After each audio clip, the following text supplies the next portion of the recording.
Hello, John? All right. Welcome back after a very exciting morning.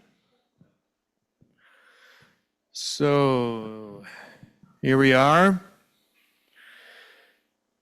We're going to find out, take our next plunge into this quite amazing topic.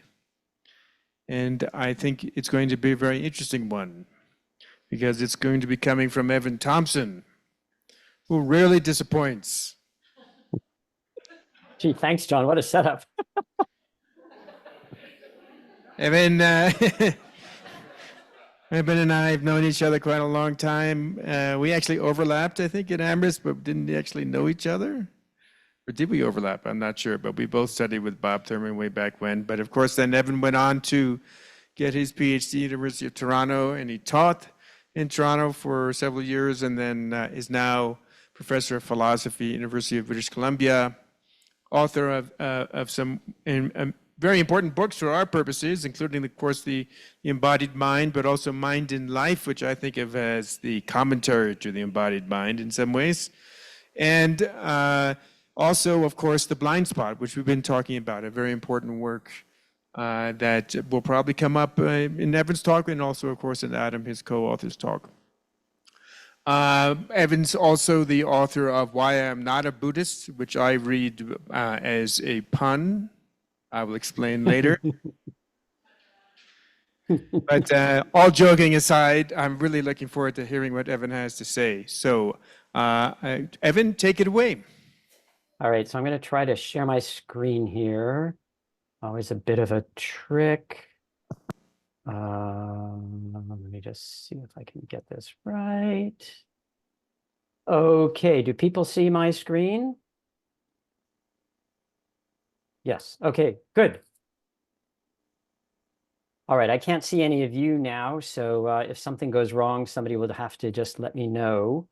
It's a great pleasure to be able to talk with you about life and sentience and intelligence today. And the things that I'm going to be saying are very much going to build on the talks that we had this morning by Molly and Luke. So I want to begin with a thought experiment, which is how we begin the chapter 6 on life in the book, The Blind Spot. And the thought experiment goes like this. Imagine an advanced AI system. We're given all the laws of mechanics, all the equations for electromagnetism, and all tables for all possible chemical reaction chains.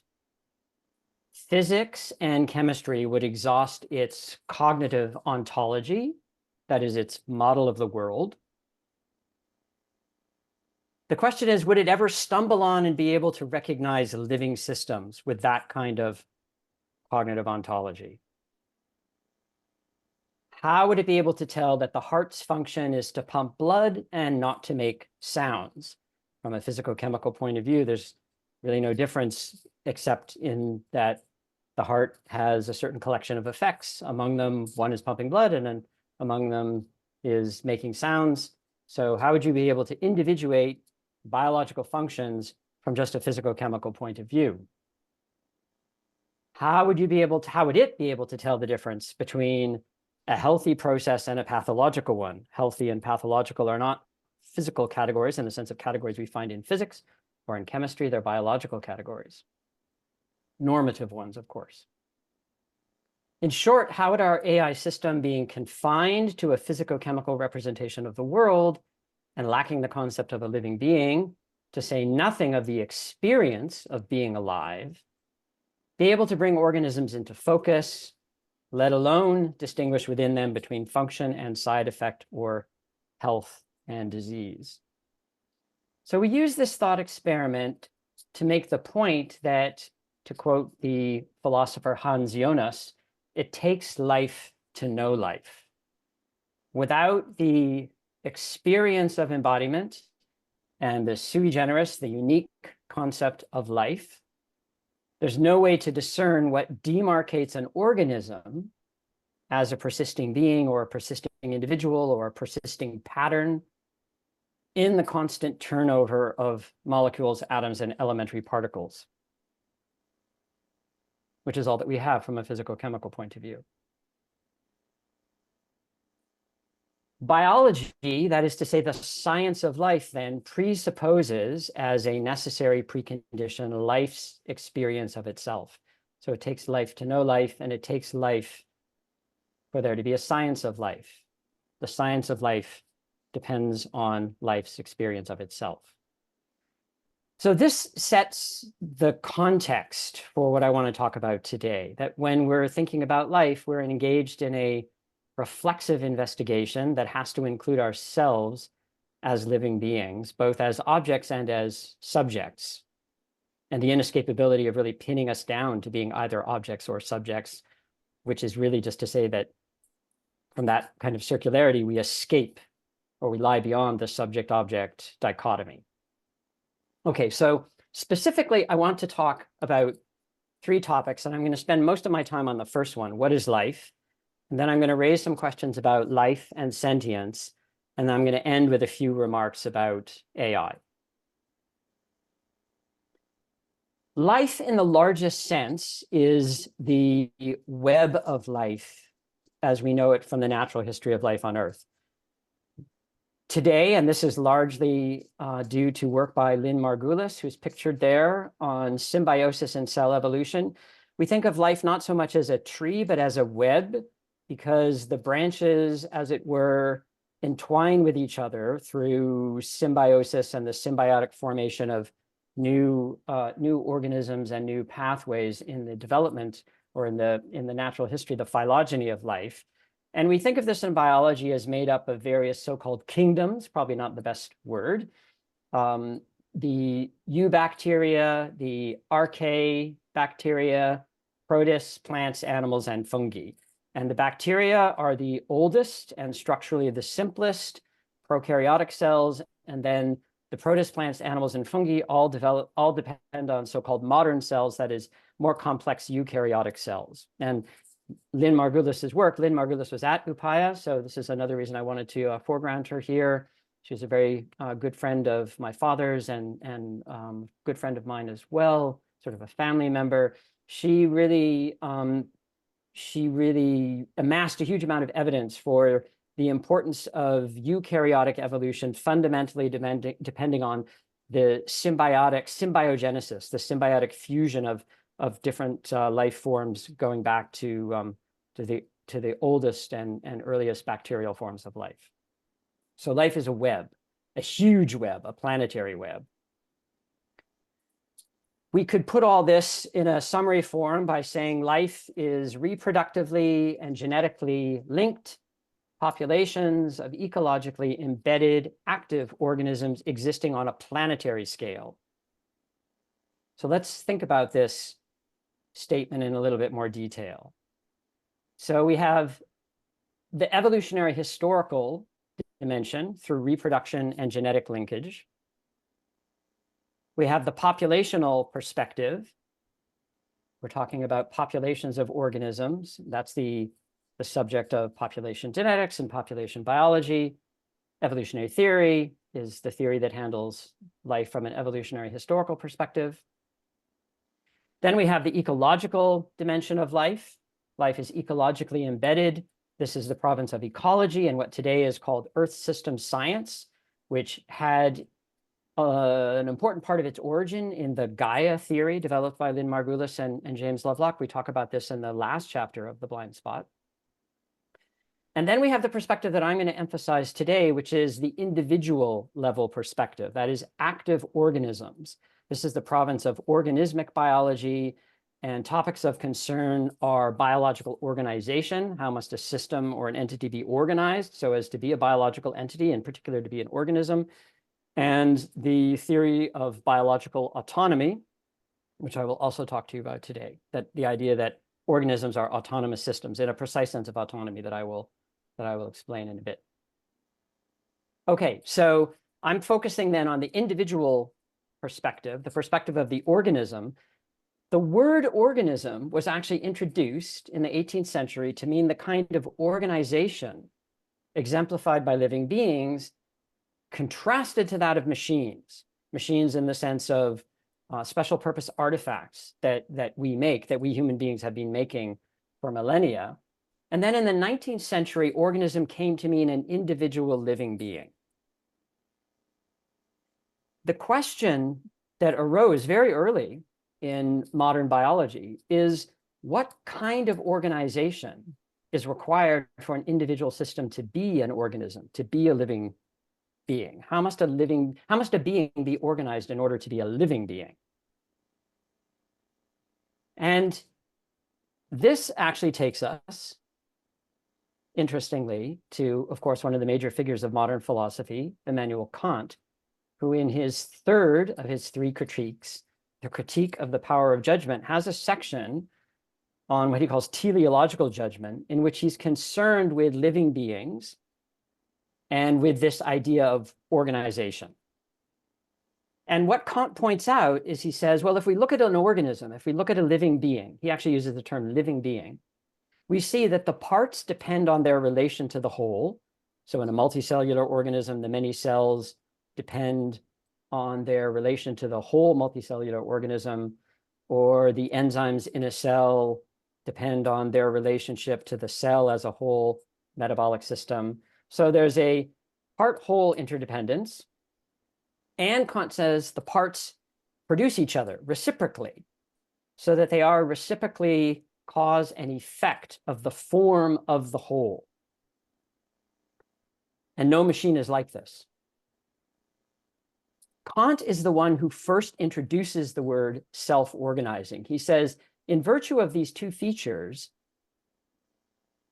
the living being is organized and is self-organizing, is, you could say, auto-organizing. The parts produce the whole, while the whole also, in a sense, produces the parts. Now, jumping forward several centuries, we have a line of research in biology that works from this Kantian idea and makes progressively more precise this idea of the distinctive kind of organization that makes up a living being.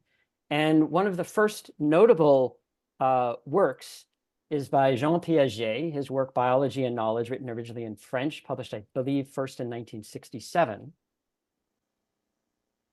And Piaget introduces the mathematical concept of closure to describe biological organization. So it's important to understand here, closure does not mean being energetically or physically closed.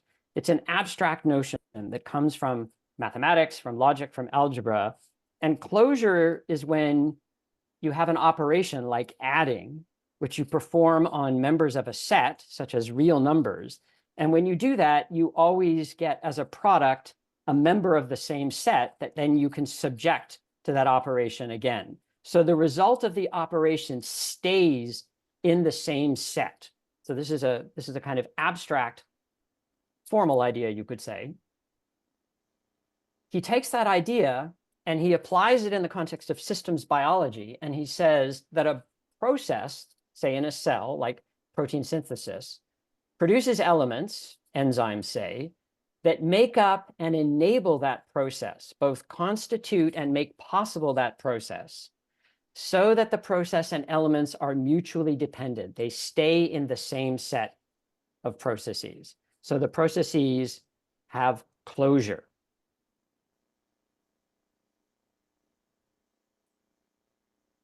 Again, closure here doesn't mean thermodynamically closed, it means organizationally having closure. So an organism has to be thermodynamically open to exchanges with the environment and organizationally closed in the sense of being made up of elements that have to keep a cyclic organization by regenerating themselves through chains, links of mutual dependence. So in our world, you cannot have organizational closure without thermodynamic openness. Now, Francisco Varela, working with Umberto Maturana in the 1970s, culminating in this book published in 1979, Principles of Biological Autonomy, takes this idea of closure from Piaget and makes it more precise. And I want to just pause for a moment and say that this book has been extremely difficult to get a hold of. It's been out of print for a long time. It is being reissued by MIT Press, probably in 2025, with a foreword by Amy Cohen Varela and with annotations by me and Ezekiel Di Paolo. And so there will be a new edition with our marginal annotations relating the work to more current developments. And MIT is going to also publish it open access, so you can just go to the MIT site and download it. This will be free of charge. This will be, I think, sometime in 2025. Okay, so what Francisco did is he introduced what he called organizational closure, the concept of organizational closure, and he used it to define autonomy, or to define an autonomous system, and to characterize biological autonomy. And here's a way of basically visualizing the idea. This is a figure from Ezekiel Di Paolo. The black circles stand for processes, and the arrows stand for enabling relations. So if one circle points to another, the circle that's being pointed to depends on the one that's pointing to it. So the ones that are highlighted in black, each one of them both depends on and enables another black circle. So they have closure in this organizational sense. But of course, they exist in a wider milieu of other processes, the ones in gray. That's the niche or the environment. But because they're organized in this reciprocally interdependent way, they form a kind of unity. So you could think of this as enzymes in a cell. You might, at another level, think of it as animals in a colony. You might think of it as nerve cells in a nerve net. There's different kinds of systems that this might apply to. But the basic idea is that when you have this kind of interdependence, you basically have what Kant was talking about, parts that are mutually enabling and mutually productive that create a whole that then is necessary for the continued maintenance of the parts. Because in an energetic material universe, these processes, the ones that are represented by the black circles, if they weren't interlocked with each other in this way, they would have a tendency to run down and to atrophy. So they are in a precarious situation, thermodynamically speaking. So that's the basic idea of closure that Francisco formalized, and he formalized it conceptually, and also he developed early mathematical models of this. More recent work, so this book was published in 2015 by Alvaro Moreno and Matteo Mosio, describe this in terms of constraint closure. So what's interesting about this is that if you look at, say, figure 1 constraint with A with an arrow to B, that's like the one black circle pointing to another black circle. It's the idea that you have a process of transformation in which, let's say, A produces B or A gives rise to B. C stands for a constraint under which this happens. So you might think of, say, the vascular system transporting blood or fluids. And so it constrains the processes of blood flow, but it also depends on the processes of blood flow. They're mutually interdependent. But the vascular system, let's say the veins and the arteries, that constraint functions at a different time scale, typically a slower time scale than the faster process of the blood flow. Or you could think of it in terms of enzymes in a cell. So you have a constraint on which a process depends, but then you can iterate this. So this is number 2 in the figure, where that constraint is in turn dependent on a process, which may in turn depend on another constraint. And then if you move to figure 3, you can see that one way that this can be organized in terms of constraints and processes that are mutually enabling and dependent, existing at different time scales, and that realize closure in the abstract sense that we talked about.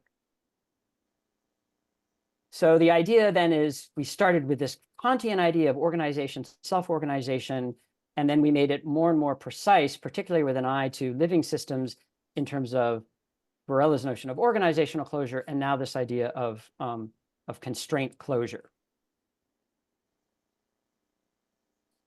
Francisco used the word autopoiesis to describe how this happens at a single cell level. So the idea is that you have a metabolic reaction network of proteins and enzymes and catalytic populations of molecules. They produce components that in part determine and constitute a boundary, a topological boundary. This is the membrane in the case of the single cell.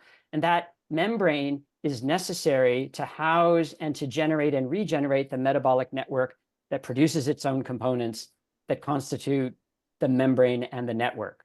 So this is a kind of minimal biological case, autopoiesis, self-production, where we have closure, and as a result, we have an autonomous system, where autonomous means that it's self-producing and self-maintaining. In life on Earth, we know that this happens through the particular specific and stable relation of proteins and DNA and RNA, but we can imagine maybe earlier in the history of life that we had simpler forms of topologically closed reaction networks that eventually then came to house replicating molecules and to produce cells as we know them on Earth today. Now, these ideas of autopoiesis and closure give us a very precise way of distinguishing between different kinds of systems. So if we want to know whether something is autopoietic, we ask, well, is there an internal reaction network that's interdependently linked to a boundary? In the case of, say, a bacterium or amoeba, the answer to that is yes. In the case of a virus or a crystal, the answer is no. You may have a boundary, but you may not have an internal reaction network, or you may have a boundary and an internal reaction network, as you do, say, in the case of mitochondria, but you don't have them interdependently linked in the way that you do in a cell. So these concepts are precise in the sense that they enable us to pick out forms of organization and differentiate them one from another. All right. So we've been talking about organization, closure, self-production, autopoiesis, but that's not really enough for life as we know it, because living beings aren't just self-producing in this peculiar circular way under constraint closure. They also exhibit adaptivity.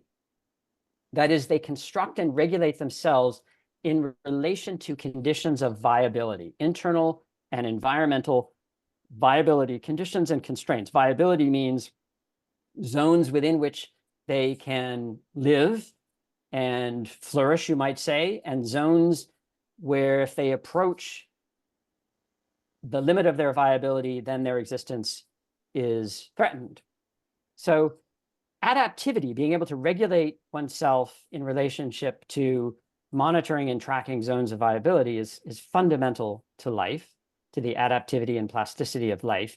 And that implies a kind of agency, that is a way to self-modify interactive behavior so as to keep on going, so as to maintain viability. The concept of adaptivity formalized or made precise in the way that I've just been doing it comes from Ezequiel Di Paolo's work, and he describes it as an organizationally closed system's capacity to self-regulate in a way where tendencies to approach the system's viability boundary, beyond which it's no longer viable, are distinguished from tendencies to recede from the boundary, and tendencies to approach the boundary are transformed into tendencies to move away from the boundary. And this takes, you might say, ways of tracking, monitoring viability. So closure plus adaptivity give us agency. And it's important to understand here that agency is fundamentally then a relational phenomenon. Agency has to do with the relation between a system and the environment. It doesn't exist inside the system in some like executive control center sense. It has to do with a system being constituted by a network of processes that are self-sustaining, that are coupled to the environment, and that exert regulatory constraints on the way that coupling with the environment happens. That's what agency in this very minimal sense amounts to. So agency depends then on individuality. That is, we have a distinction that's being drawn between a system and its environment. And the system is a self-individuating one. It's not just something that we can pick out as an entity, but it's something that individuates itself through organizational closure and adaptivity. And in doing so, it enacts or brings forth its own niche, its own domain of relevance or significance, given the constraints of the world or the environment in which it finds itself. The interaction here, looked at from the perspective of the system, has a kind of asymmetry. That is, the system is the active source of interaction. So imagine a seagull or a bird gliding on the currents of the air. We have an interaction between the changing air currents and the seagull, but the seagull is surfing the air currents by constantly modulating itself in relationship to the air in a way in which the air is not modulating itself in relationship to the seagull. So that's what I mean by interactional asymmetry. Of course, this is relative to our perspective, how we're picking out systems and describing them and individuating them. And there can be different ways of doing that. But at least if we're interested in, say, seagulls surfing the air, then it's the seagull that surfs the air, not the air that surfs the seagull.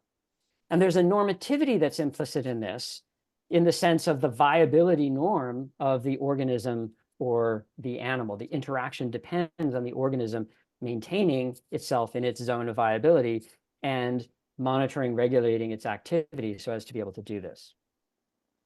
Now, already we see this in some of the most basic biological forms of behavior. So as I said, bacteria are the oldest and structurally the simplest organisms that we know. Simple is really kind of not a good word to use because bacteria are already incredibly complex. They can distinguish upwards of 40 different kinds of molecular species, ones that they can metabolize like sucrose, and therefore that they will swim up gradient towards ones that are like heavy metals that are noxious and that they will swim away from. And the way that this works is that the bacteria will go into a tumbling mode where it randomly tumbles about and basically samples the molecular concentrations in the immediate environment. And then when it hits on an increase in the concentration of, say, sucrose, its flagella will organize into a kind of propeller and it will swim up the gradient, metabolizing sucrose as food, energizing itself, you could say, so as to maintain its viability.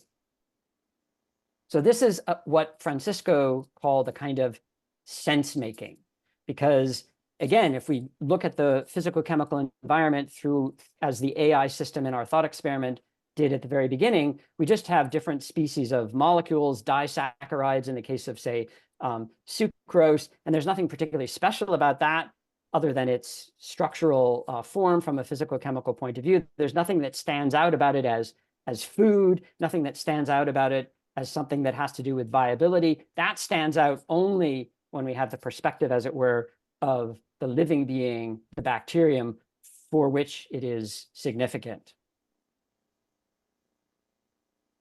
So the way that I like to put this, building on Francisco's idea of living as sense-making, is to say that living is sense-making in precarious conditions. So closure and adaptivity and agency imply sense-making. Sense-making is always in precarious conditions, conditions that have to do with viability. And this is the biological root of mind, the biological root of cognition, and indeed the biological root of intelligence. And again, I will point out, and maybe some of you are biologists and are microbiologists and would know much more about this than I do, but bacteria are incredibly complex in their abilities to sense, in their abilities to have historically dependent behaviors individually and across reproductive generations. That's a kind of memory. So we already have very complicated sense-making activities at the very root of what we know as life on Earth.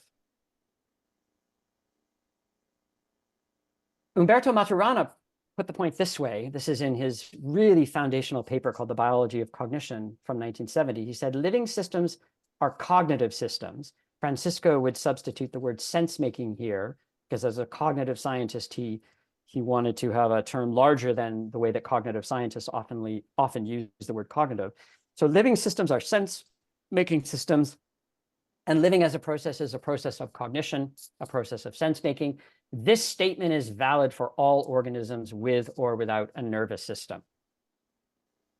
Now, I want to draw out some implications of this way of looking at things. The first is, obviously, the nervous system doesn't create sense-making. We could say, rather, that it expands sense-making. So this is a diagram of, or a map, you might say, of part of the nervous system of aplysia, sea slug. And the idea is that you have sensory neurons and motor neurons. They are what enable the organism to sense its environment and to move accordingly. A bacterium already senses its environment and moves. It senses through molecules embedded in its membrane and moves through its flagella. But in a multicellular organism, where the style of life is to move fast over large distances, you need to hold together. You have different cells that make you up. You need to hold together, and you need to be able to signal fast. And interneurons with fast electrochemical signaling enable the organism to hold together, to change its shape as it moves and darts about very, very quickly. So this is an enlargement of sense-making, but it's not a creation of sense-making in the sense that it's not that sense-making emerges first on the scene with nervous systems. Sense-making already exists at the cellular level, and the nervous system is a complexification of that. We can think of this in terms of a kind of formal resemblance or analogy. So the circle on the bottom right is the one I already showed you about autopoiesis. So we have a similar kind of circularity with the nervous system, where we have populations of neurons that exchange signals in a fast way, form temporary, transient populations of activity that enable sensory motor linkages, the sensory systems and the motor systems tied together in the animal.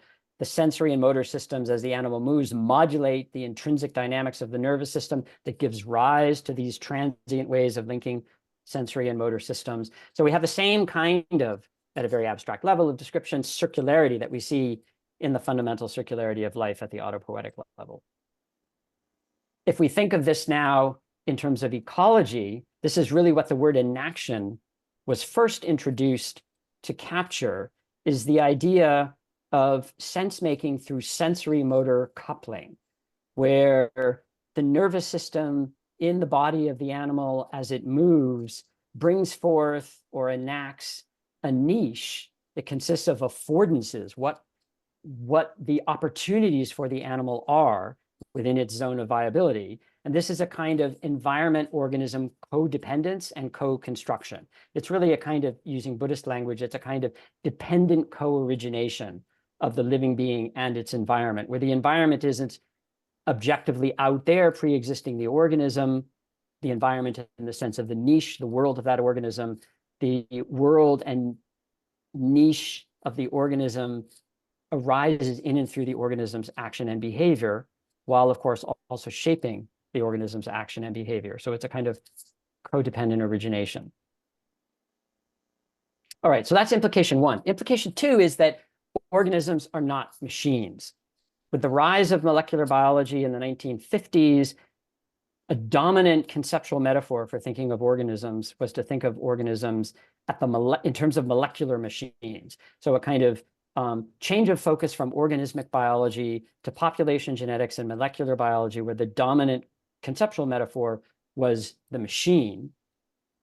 This, of course, has produced important research, but it's a fundamentally limited and flawed metaphor.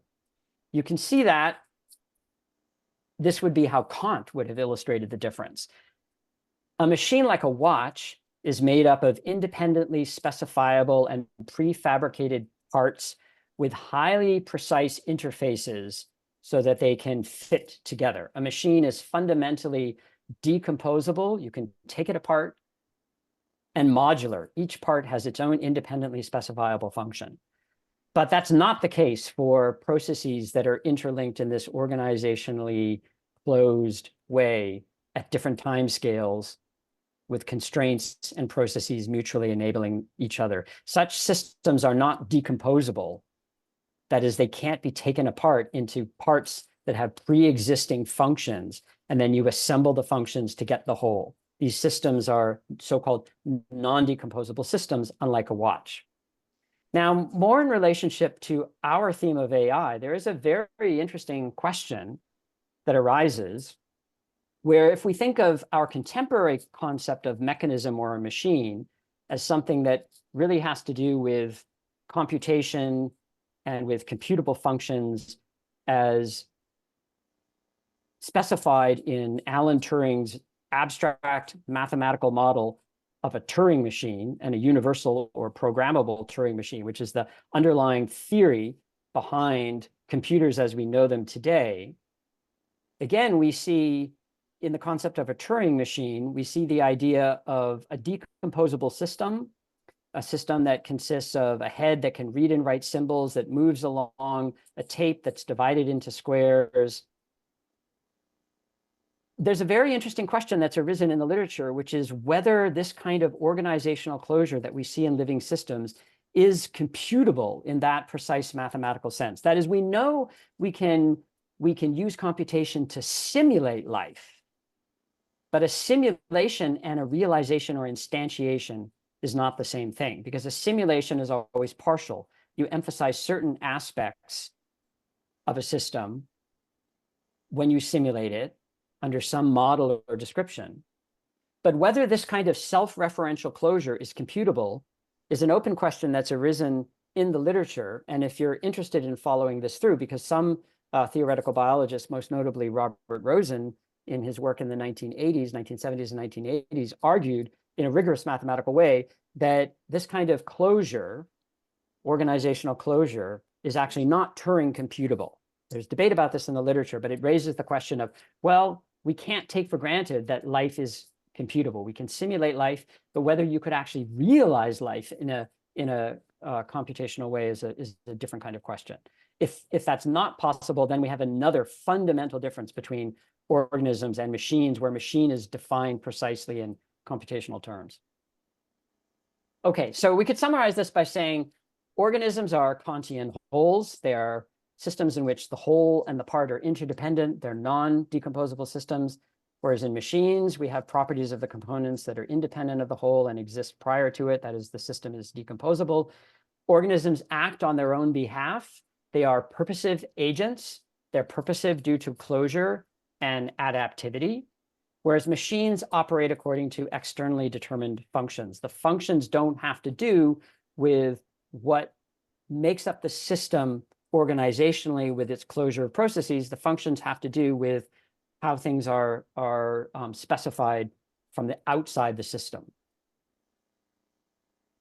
All right, third implication. And here I'm using the terminology of Stuart Kauffman. This is a marvelous little book I recommend to all of you, A World Beyond Physics. Stu Kauffman puts it by saying it's impossible to pre-state the phase space of biological evolution, meaning that life is essentially historical, that organisms and environments co-create each other.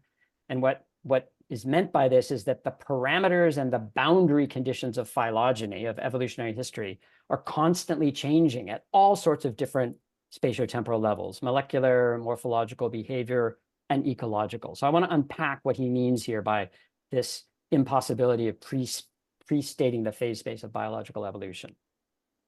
So phase space, what is that? This is something we spend a lot of time talking about in the blind spot. Phase space is an abstract space in which all possible states and trajectories of a system are represented. So this is an idea from mathematical physics, with each possible state corresponding to a unique point in the space. In classical mechanics, phase space would consist of all the possible values of position and momentum variables for a system, so that as the system evolves in time, it traces out a trajectory in phase space, and the shape of the trajectory reveals aspects of its dynamics, whether it's periodic, whether it's chaotic, and so on. Now, a phase space has to be constructed in advance of calculating the trajectories in it. So think of the classical billiard ball model. We specify the boundary conditions, so that's the surface of the table. We specify the initial conditions, that's the starting positions of the balls.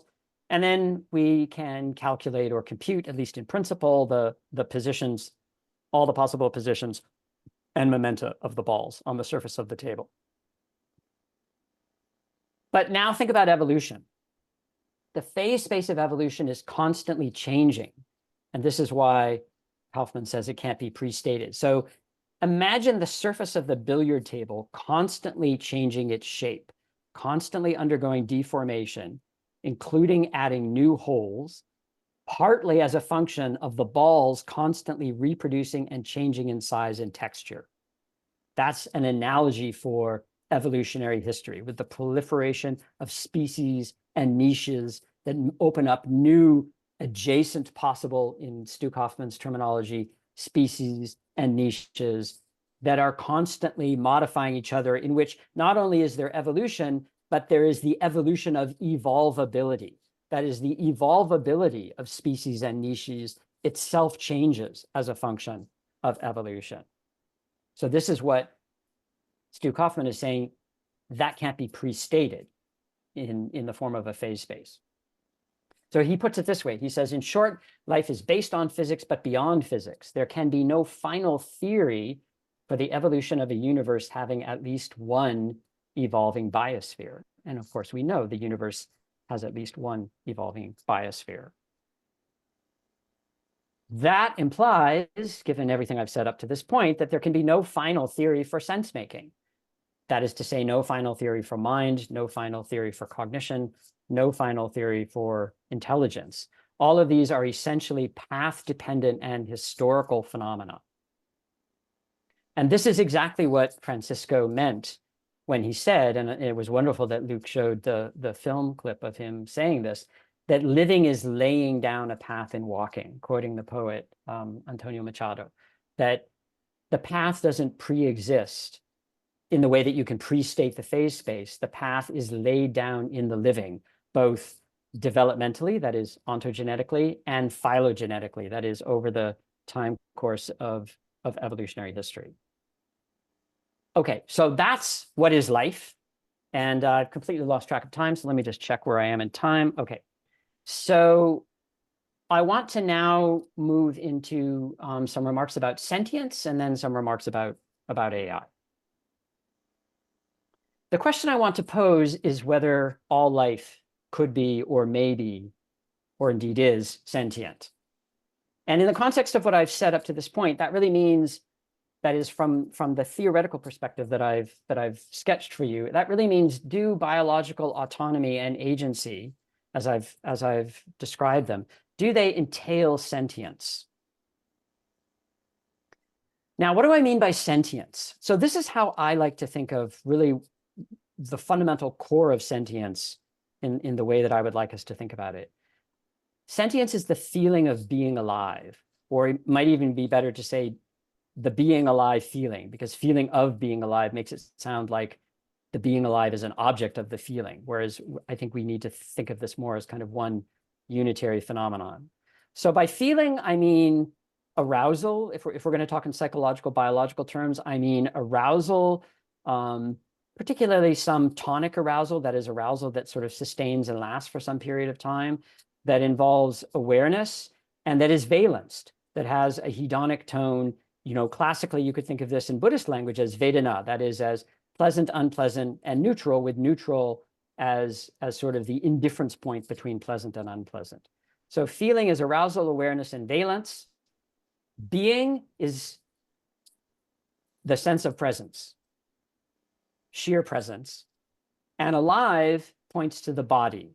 That is, I'm not talking about specific exteroceptive or interoceptive phenomena like, feeling your stomach rumble or seeing, the red of the sunset. I'm talking about life regulation affect, feeling energized, feeling depleted, these kind of holistic bodily affects that have to do with life regulation. And my favorite illustration of this way of thinking about sentience comes from literature, comes from Proust. So early on in Swan's Way, the unnamed narrator is describing sleep. And he says, my sleep was deep and allowed my mind to relax entirely. All I had in its original simplicity was the sense of existence, le sentiment de l'existence, as it may quiver in the depths of an animal. So this feeling, this feeling you may have in liminal states where you're just waking up and you just feel presence, a sense of aliveness, a sense of being, having to do with being there, being alive, before thoughts and memories and images kick in. This, I think, is a kind of experience that can show up in certain kinds of dream states and certain kinds of transitions from sleeping to waking. It can show up in certain kinds of meditative states. So it's this feeling, this affect of existence that I think Proust captures so well in this passage. So the question then is, does being alive involve feeling alive? So if we go back to our little friends, the bacteria, as they tumble, as they run towards or flee from various things they, as it were, like or dislike, is there a feeling of being? Not a thought about being. I'm not assuming that they think, that they monitor, that they can, as it were, mentally represent their own states. There's no reason to believe that. But is there life regulation affect? Another way to put this is, are motivation and affect required for sense making? And I think this was what was really coming up in some of the things Richie was saying in discussion, is that, you know, a lot of work in cognitive science, classical work, a lot of work in AI severed cognition and emotion. But the minute you start thinking about real living cognition, it's impossible to separate it from affect and from motivation. This is already clear in animal life. Any process that's a cognitive process, or any system that's a cognitive system, is also an emotive or affective system. So might this not be the case for the very root of sense making at the basis of life itself? If we were to answer no, because I'm not proposing to answer the question here, I'm raising it for us to think about. If we were to answer no, we would really have to have a secure biological theory of sentience, or we'd have to have secure biological markers of sentience, neither of which we currently have, or indeed even seem close to having. What would it mean then to work instead with the assumption that all life is sentient, unless we were to arrive at secure reasons to the contrary? And if Kristin is here listening, she'll notice that I've appropriated some of the ways she poses questions about animal consciousness. So she raises these questions about animal consciousness with the idea that, well, we should work from the assumption that all animals are consciousness. She said this last night as well in the discussion. And so I'm taking that line of thought, which I really like, and I'm asking us to consider expanding it as a default assumption for all of life until we arrive, or unless we arrive, at secure reasons to the contrary. If you're interested in this, this is a much longer discussion of this line of argument that I published in this paper from a few years ago. Okay, so lastly then, what about AI? And this will be shorter, because we've already had a fair bit of discussion of some of these things.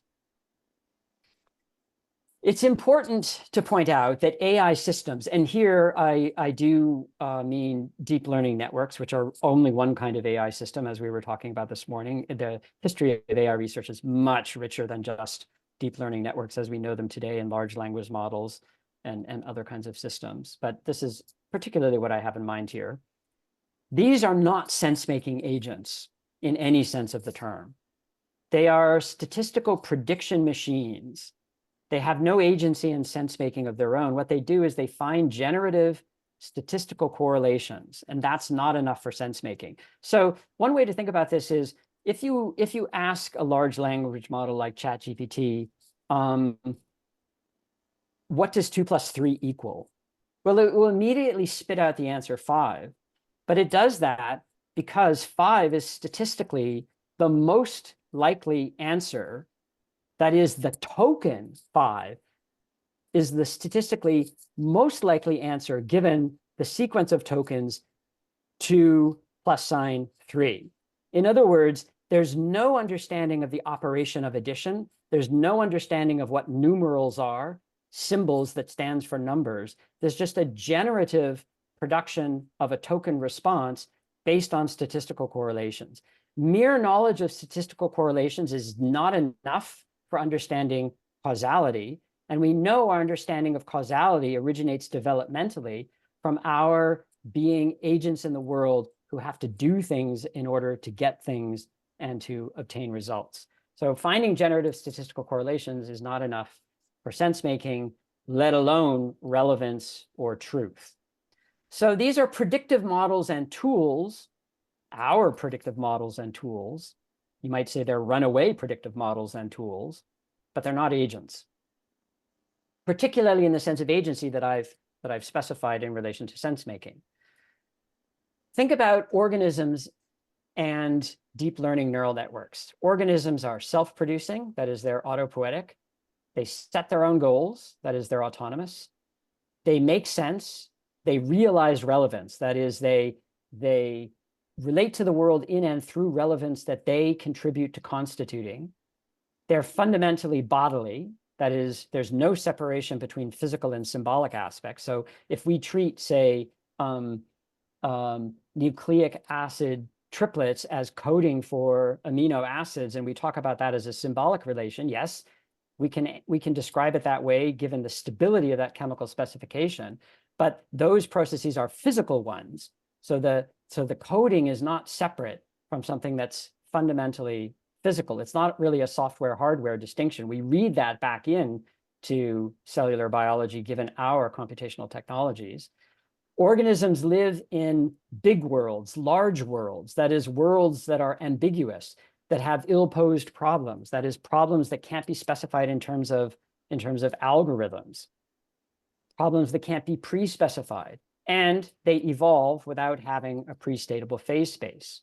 In the case of our AI systems, they are other-produced, their functions and goals are set from the outside, that is to say they're heteronymous, not autonomous. They have no relevance realization. For those of you who are familiar with AI, this can be given a much more technical description in terms of the so-called frame problem. That is, how do you build a system that frames what's relevant and irrelevant in the right way? You can't really mark off something as irrelevant unless you already know what's relevant. And there's a kind of regress problem that looms if you try to specify relevance in terms of some algorithmic function. These systems are not embodied. There is a clean hardware-software separation. They're engineered to be this way. And they exist in small worlds with well-defined, they actually don't exist in worlds, excuse me. They exist in small domains that are well-defined and have well-defined problems and data. So the upshot then, and I'm coming to the end now, is that discussions of AI shouldn't be focused on hyperbolic worries about AI, agency, and sentience. That's all ideological. These are extremely unlikely given AI as we understand it today, and they're a distraction from the real questions and problems. They should focus on the proper, that is, humane, safe, beneficial development and use of algorithmic tools, given their current dangers and biases and the massive resource extraction on which AI depends. So we should really be focused on exactly the problems that Molly was talking about in our very first talk. I think that's very much the orientation we should have, and we should not be distracted by these hyperbolic ideological discussions of AI agency and sentience. On that note, just to end, I want to call your attention to a talk that was given here at the Varela Symposium a couple of years ago by Abiba Berhani. And you can watch this, I think, on YouTube. And she makes this argument that I just very, very quickly made in much, much more detail about complexity in machine learning and the biases that are built into that, the environmental social costs, and how what's really required is a mindfulness and vigilance of those in order to ask ourselves, what kind of world do we want and what kind of AI do we want in that world? Thank you. I will stop there.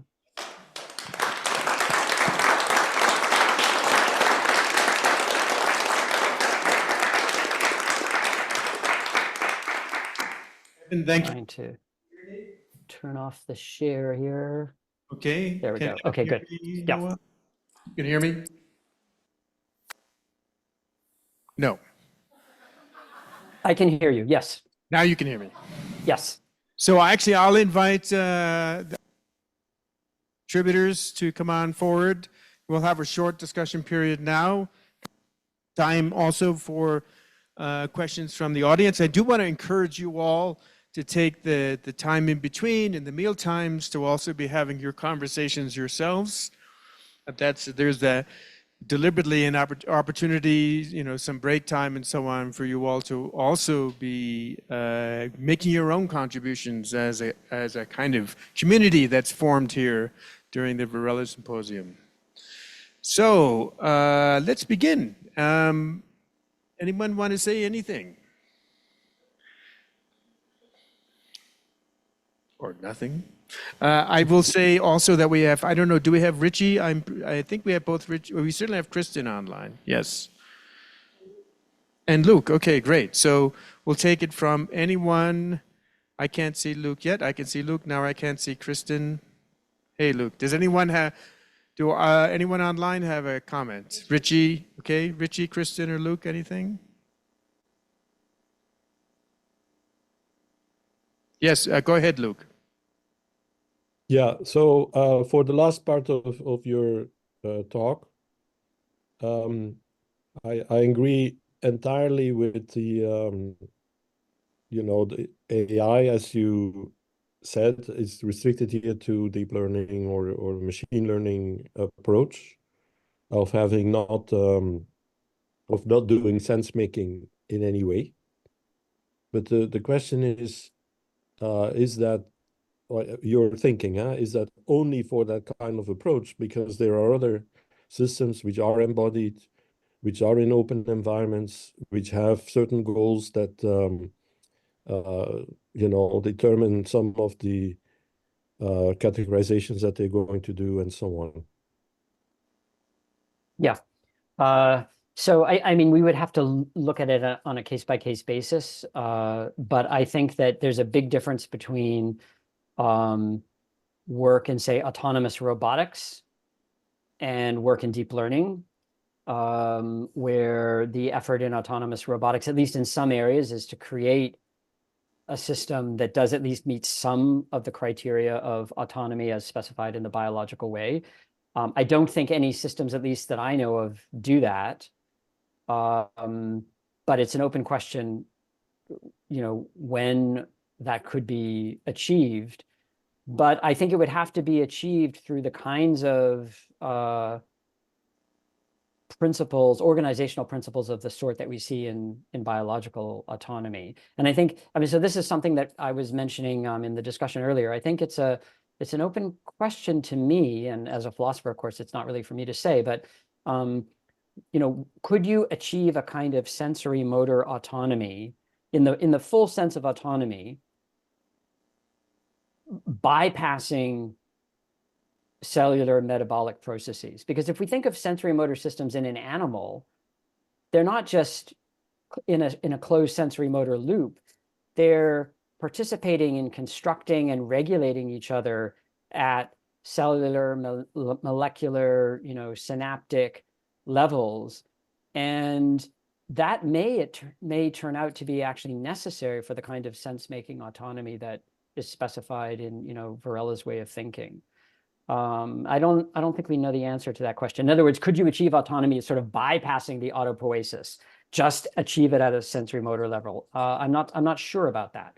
But in any case, that's a very different kind of research from deep learning research. And already, in the history of neural network research, as you mentioned, and as those of us who are a little bit older and been around for some of the decades of cognitive science, I can say that now actually, because I'm 61.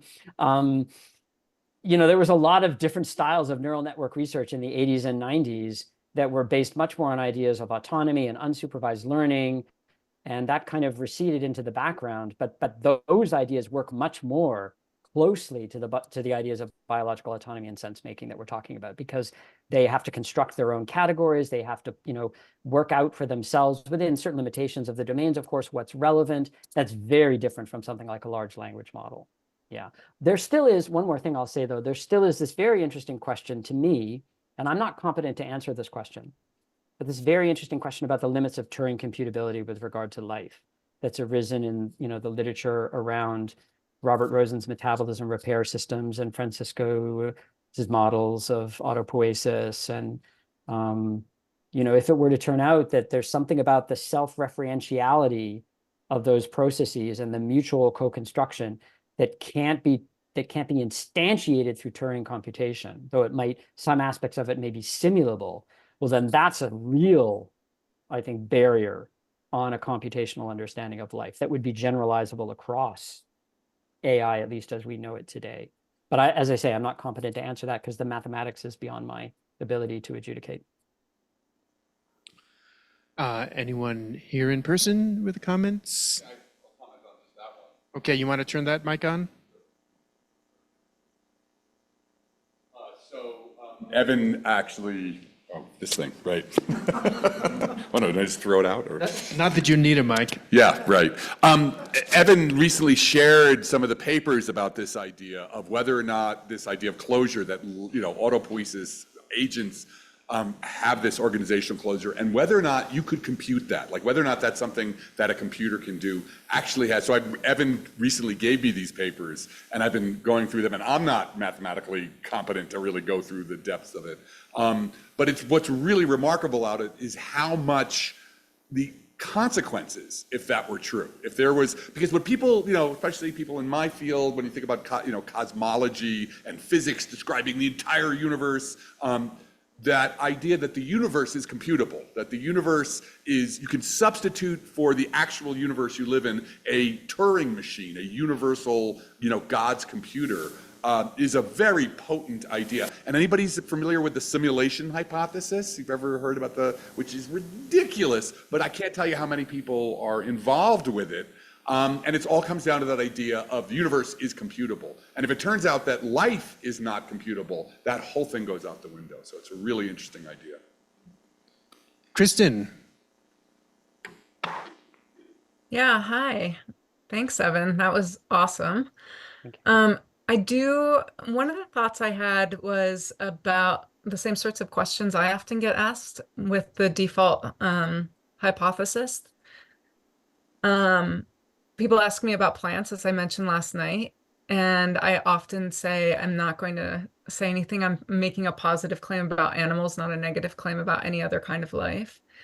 But I also always get pushback about including too much into the class of sentient beings from an ethical perspective. So people are worried, people who work in animal welfare science and animal rights are worried that if the bees and the lice and the ants and everybody is sentient, then it's going to take attention away from the animals that are involved in factory farming, for example. And I certainly know that when I talk about this with a lot of people about plants, there's a lot of pushback for those ethical reasons. So I was just wondering what you think about once you bring in those ethical considerations about default hypotheses. Yeah. No, I have a lot of sympathy for, of course, those considerations as well. But I think we have to be rigorous and we have to, understand clearly the question of the extent or the nature of sentience is one question, and the extent and the question of what the ethics of sentience is or should be is another question.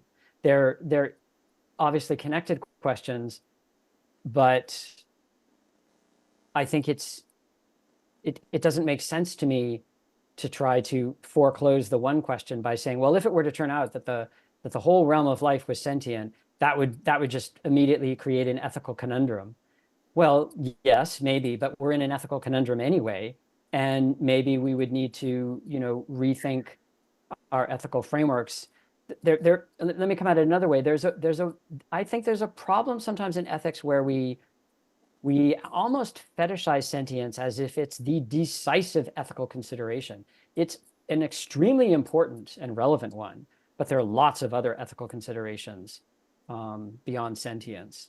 And, we're living beings and we live in interdependence with each other and we eat each other.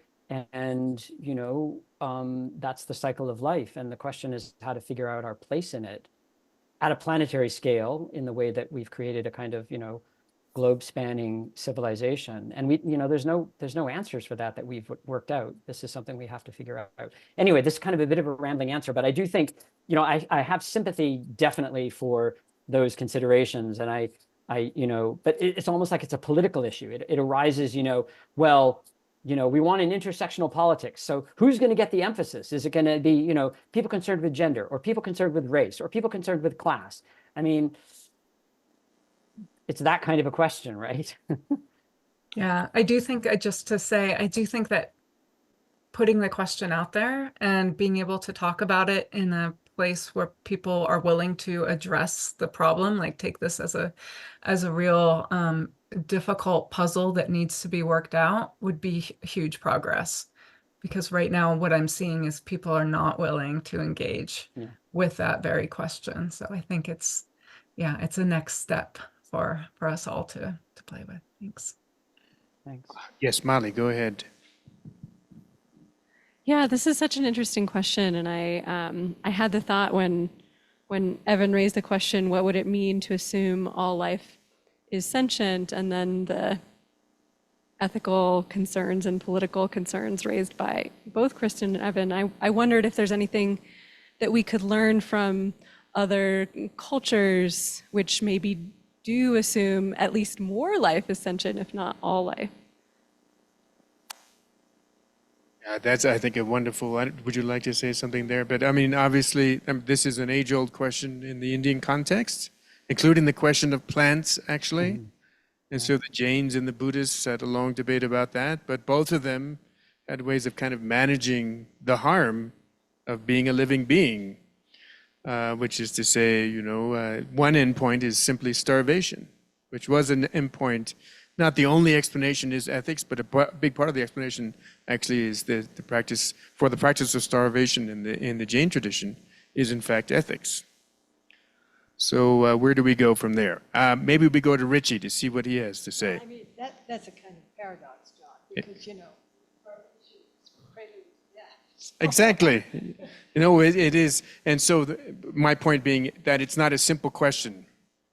And it's not a new question, actually, either. And we could also talk, I'm not qualified to, but we could also talk about indigenous perspectives in which our world is in a sense alive in all aspects.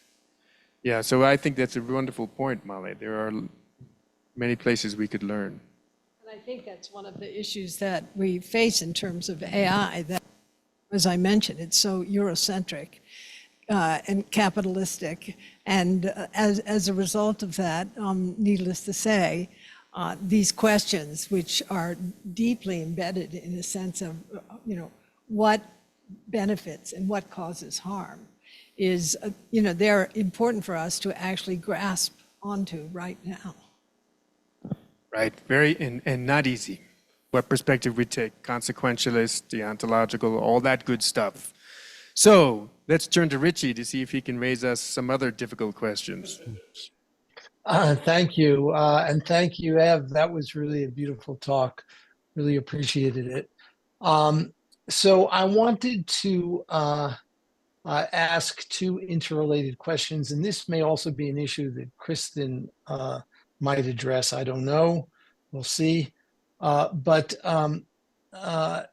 sentience is being talked about as if it's either present or absent, and I wonder if there is merit in thinking about a graded process of sentience.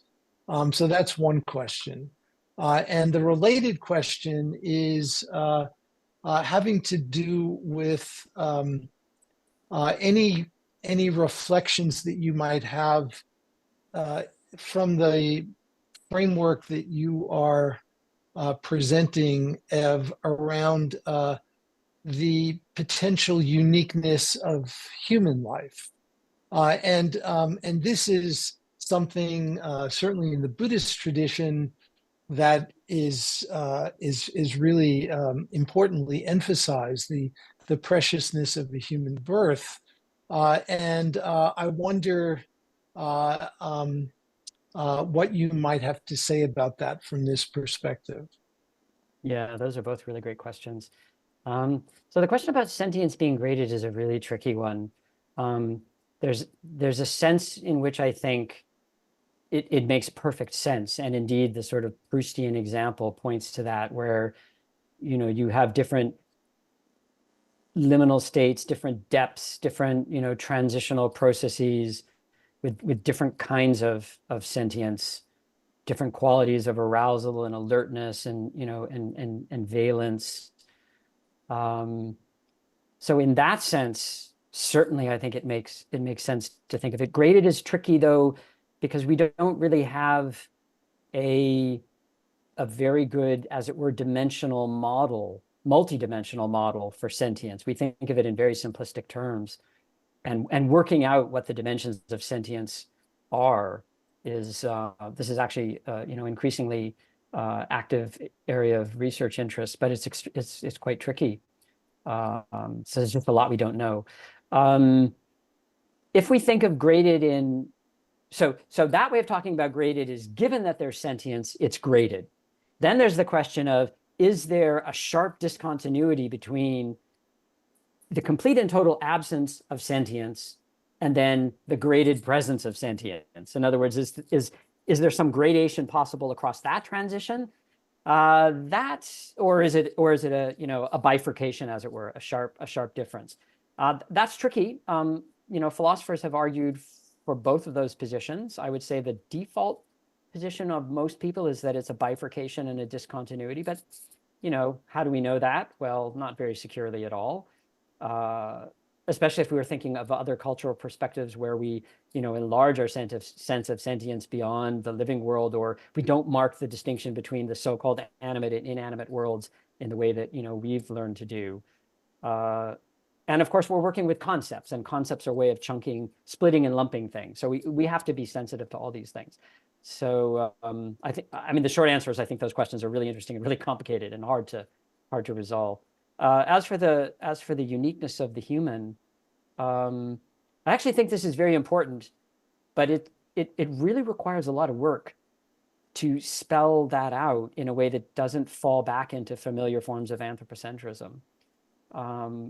You know, I do think human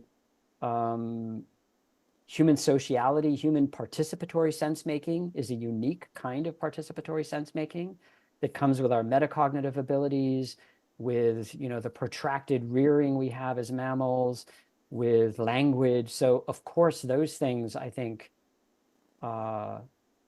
make a huge important difference for thinking about the specificity of the human. But the challenge is to articulate those things in a way that doesn't fall back into, you know, the familiar forms of human exceptionalism that at least in European cultures, you know, are so ingrained into our thinking.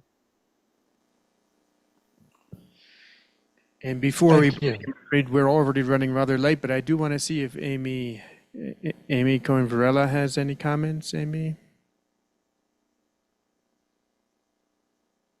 Thanks, John. And thank you, Ev. It was a wonderful, wonderful, wonderful exposition.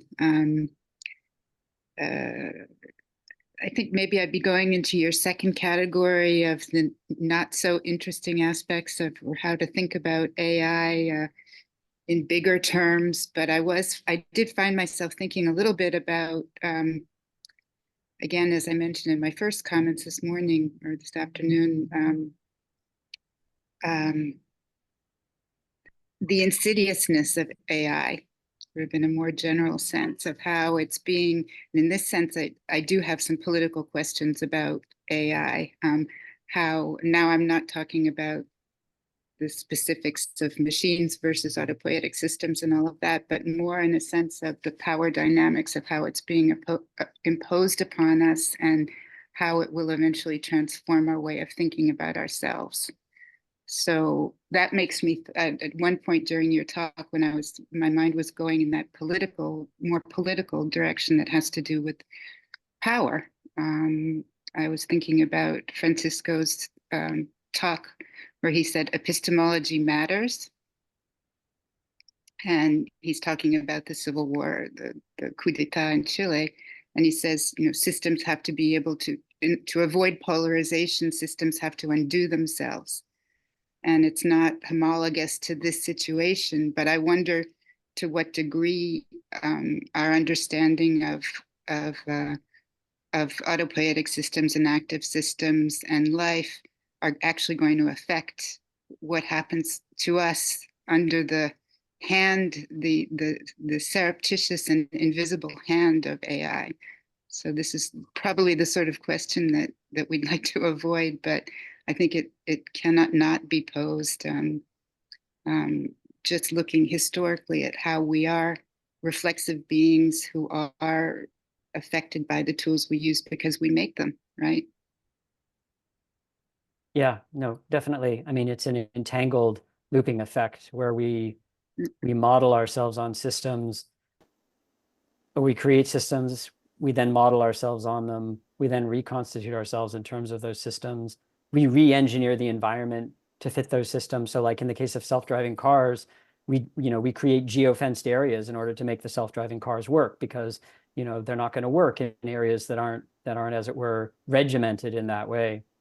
So it is really fundamental that we think about the social, political, cultural ways that we recreate ourselves to fit the machines that we create, and the power dynamics that's at work in that. And I mean, this is going to sound very simplistic and trite, but I mean, the fact is that all of this is happening in the social system and formation that Marx called late stage capitalism, which is capitalism trying to endlessly perpetuate itself through turning everything into the value of capital. And I, for one, really think that fundamentally what is required is a value transformation that thinks beyond that value framework that we've been living with historically, for several hundred years now. What that would look like is a whole other matter. But that is, I think, the situation that from a structural point of view that we're embedded in. Yeah, well, Francisco's solution in that, as you know better than I do, is to say that in a polarized system, and again, this is a strange kind of a polarization, human and human created tools that maybe escape us, is that the systems have to know how to undo themselves. Right. Which right. Of course machines don't, right? That's right. I mean, that's the difference between wisdom and intelligence. Going back to John's talk, is that wisdom is how to take apart what you've put together for a particular purpose, and you don't lose sight of the larger frame of relevance by focusing just on that particular instrumental purpose, and you know how to dismantle things. That's wisdom. And that wisdom, of course, we don't have that wisdom for the most part in our society, and the devices that we make therefore do not embody that kind of wisdom. That's right. Well, we could go on, I'm sure, but I think we really should stop, because we do plan to have our meditation session led at 5:30 in order to have enough time to hear from Kristin and have some conversation then, and hopefully an opportunity for questions from you all as well. We had better take our 10-minute break now. So thank you very much, everyone. We'll see you in 10 minutes. Thank you.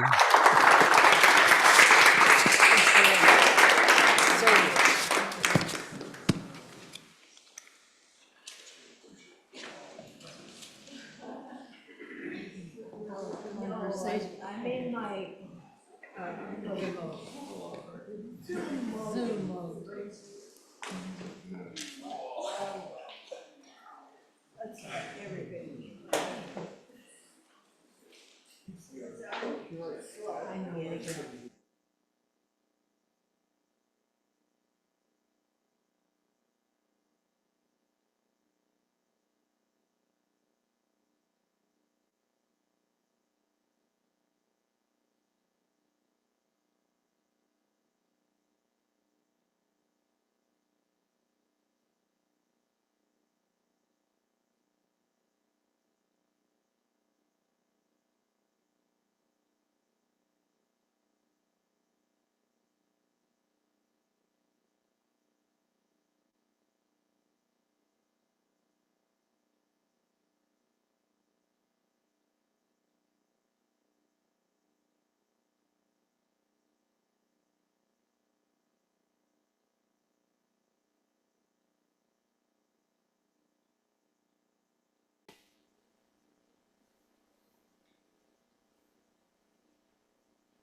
All right, so I've already had quite a full afternoon just with one talk from Evan Thompson, which somehow doesn't surprise me at all. And we had a wonderful morning as well. And now I'm really looking forward to hearing from Professor Kristin Andrews, who is, and I remind you that you can read more about Kristin on the main page of the program and also on the resources page. And Kristin actually has a website, kristinandrews.org.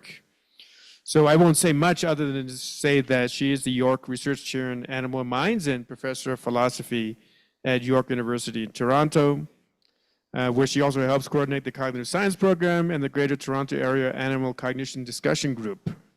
One of the important little news items here recently that I think has come up, briefly been mentioned, I think, by Roshi, is this New York Declaration on Animal Consciousness, where Kristin played a leading role. A very important declaration about, how we should think about animals in really a wide range of contexts. And naturally, what comes up there also are the ethical concerns. So we've talked about some of that today, but I think we're going to be I certainly am really looking forward to hearing what you have to say, Kristin. So take it away.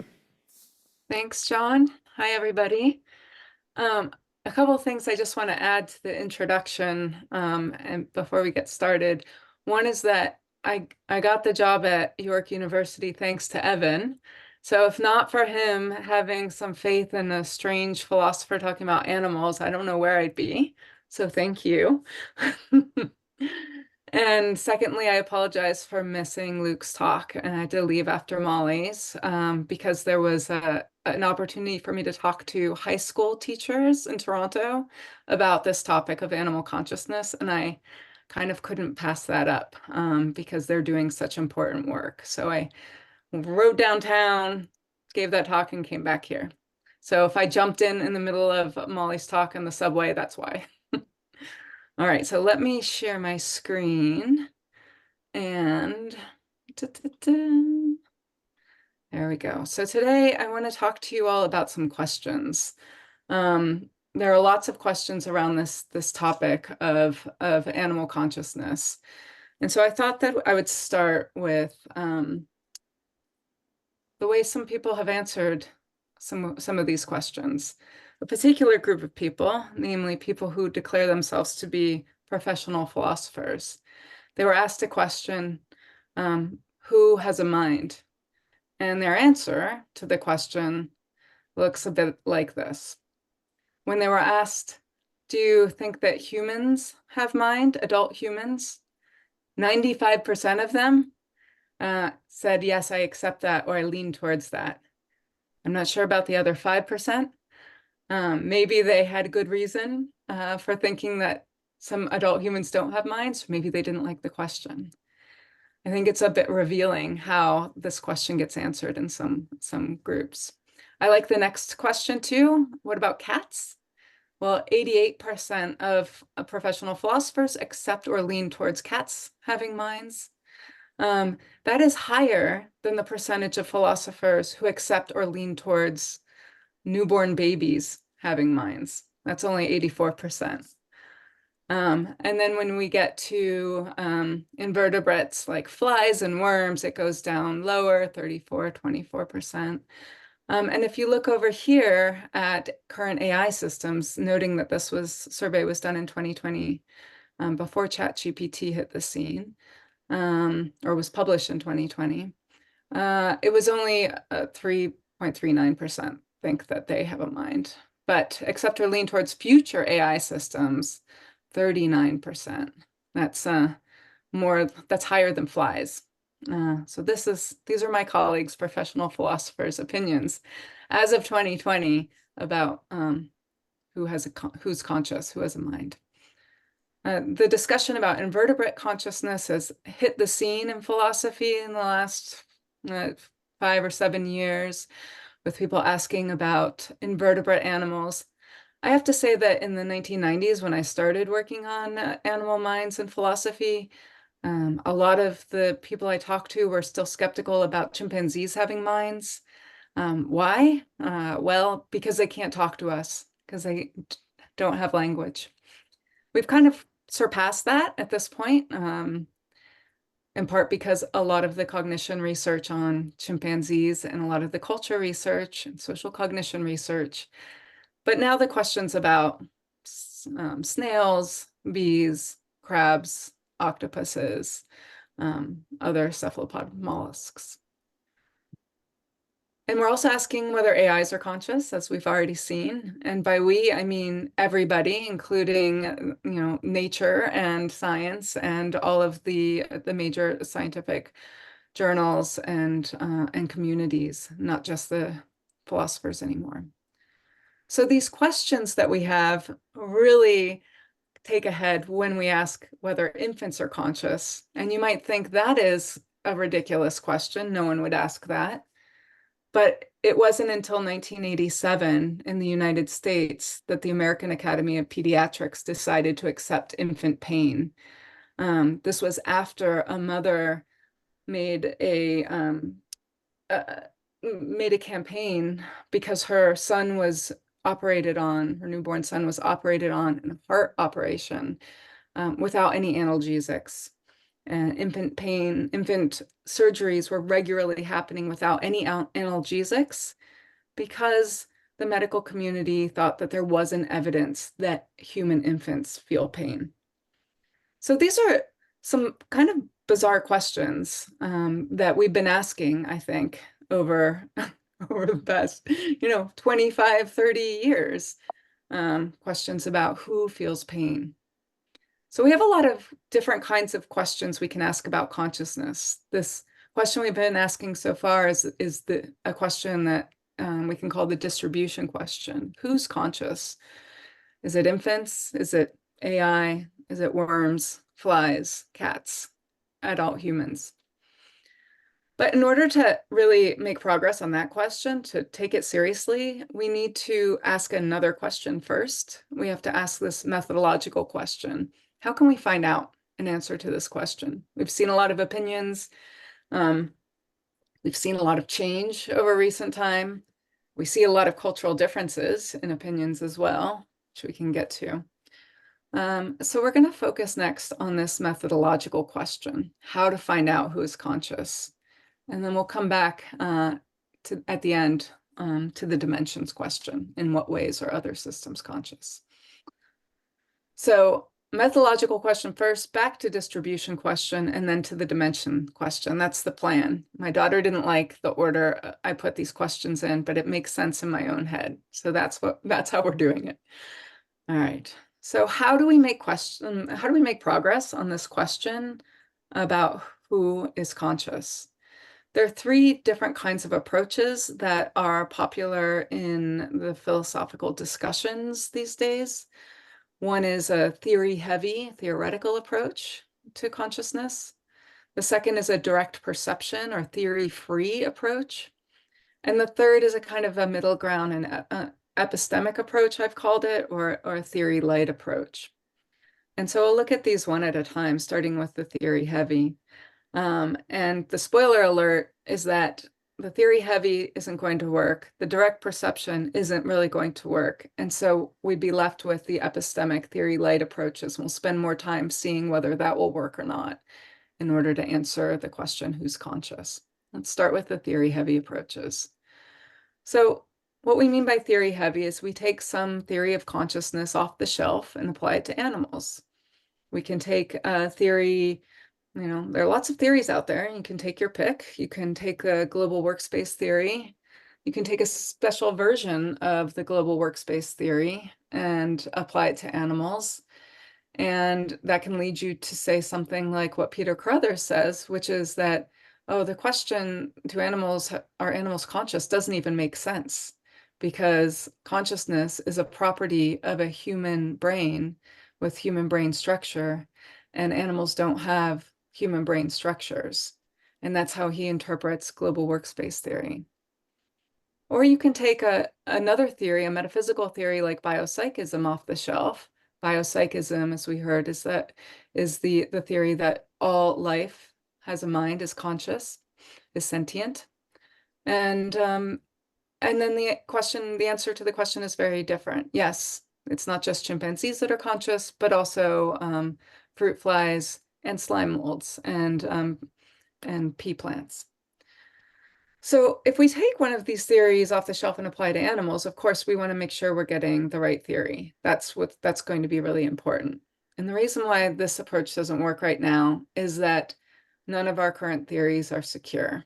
All current theories are insecure. And as Colin Allen and Michael Trustman say in their Stanford Encyclopedia entry on animal consciousness, they conclude no firm conclusions about the distribution of consciousness can be drawn on the basis of the philosophical theories of consciousness that have been discussed so far.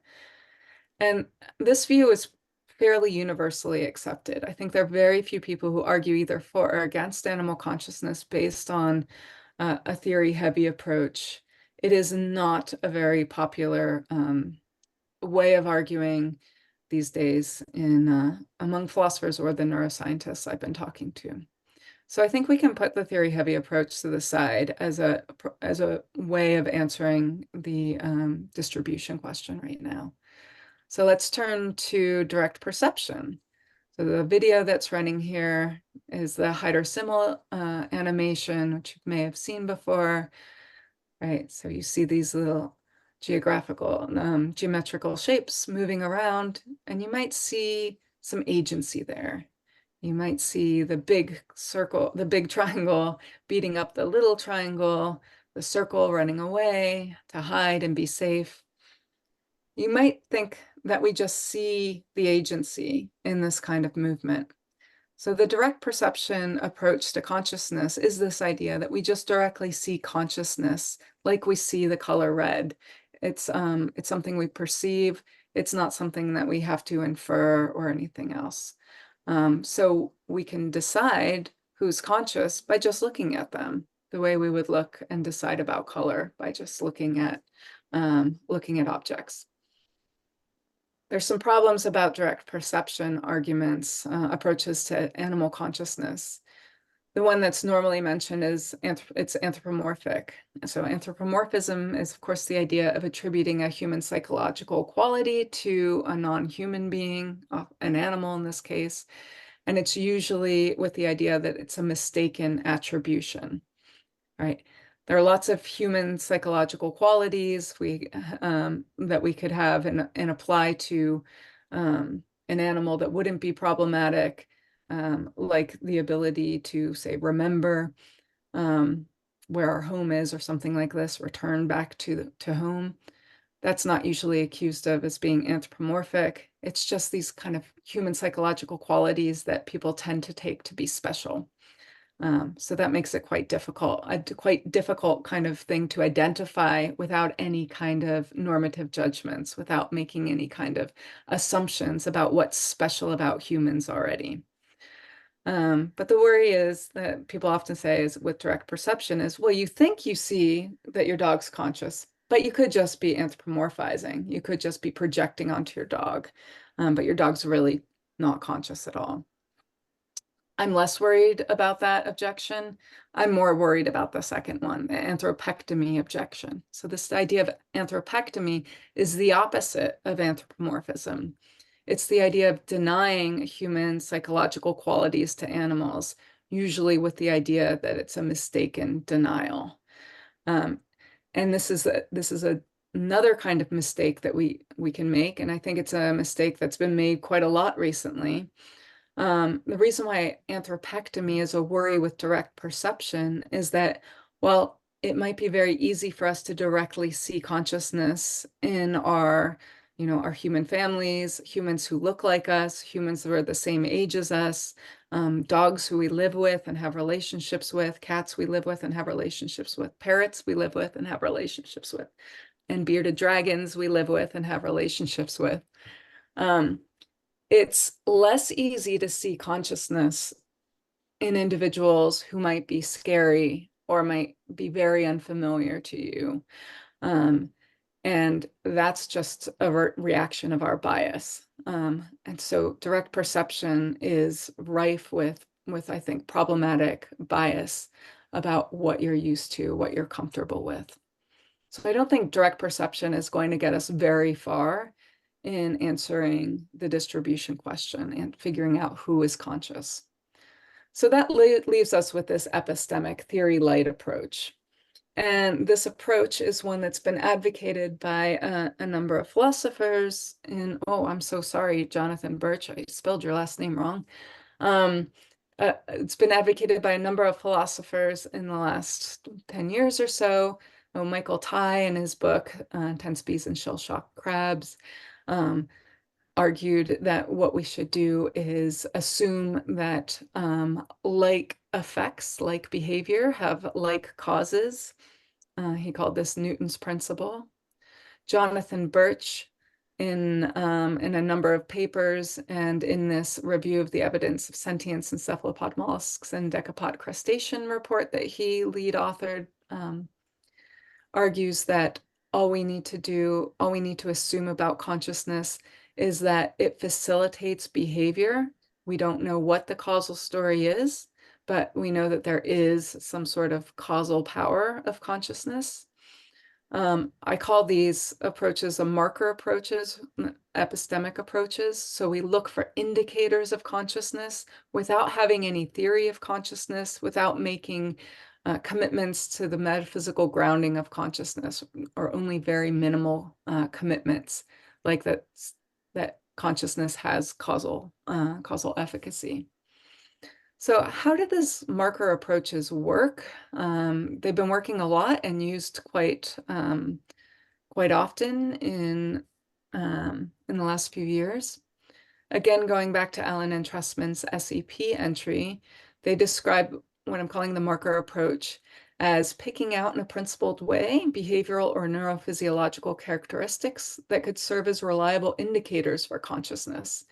This project promises empirical tractability even in the face of persistent uncertainty about the metaphysical questions of consciousness. Right? We might not know what consciousness is, but we can identify those entities that are conscious using this method. That's the promise. All right, so let's go kind of step by step and see how this method is supposed to work.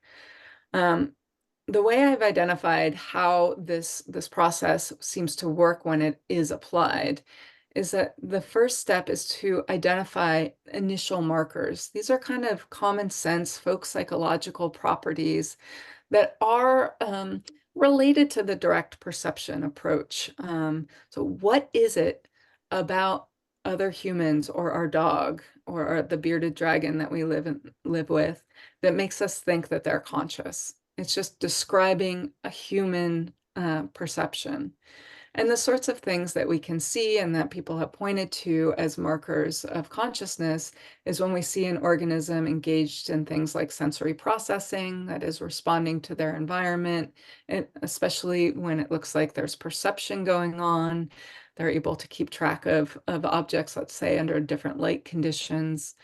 When there's goal-directed movement or agency, animals move towards, or organisms move towards things in their environment, move away from things that they want to avoid in their environment.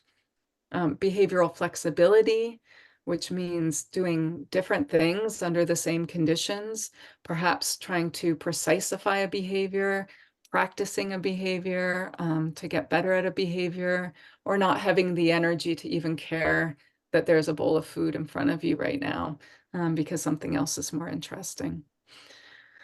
Initial markers also include emotional expressions, right, which you can see in facial expressions and body postures, and in some species would be things like panting if you're a dog and ears pressed back.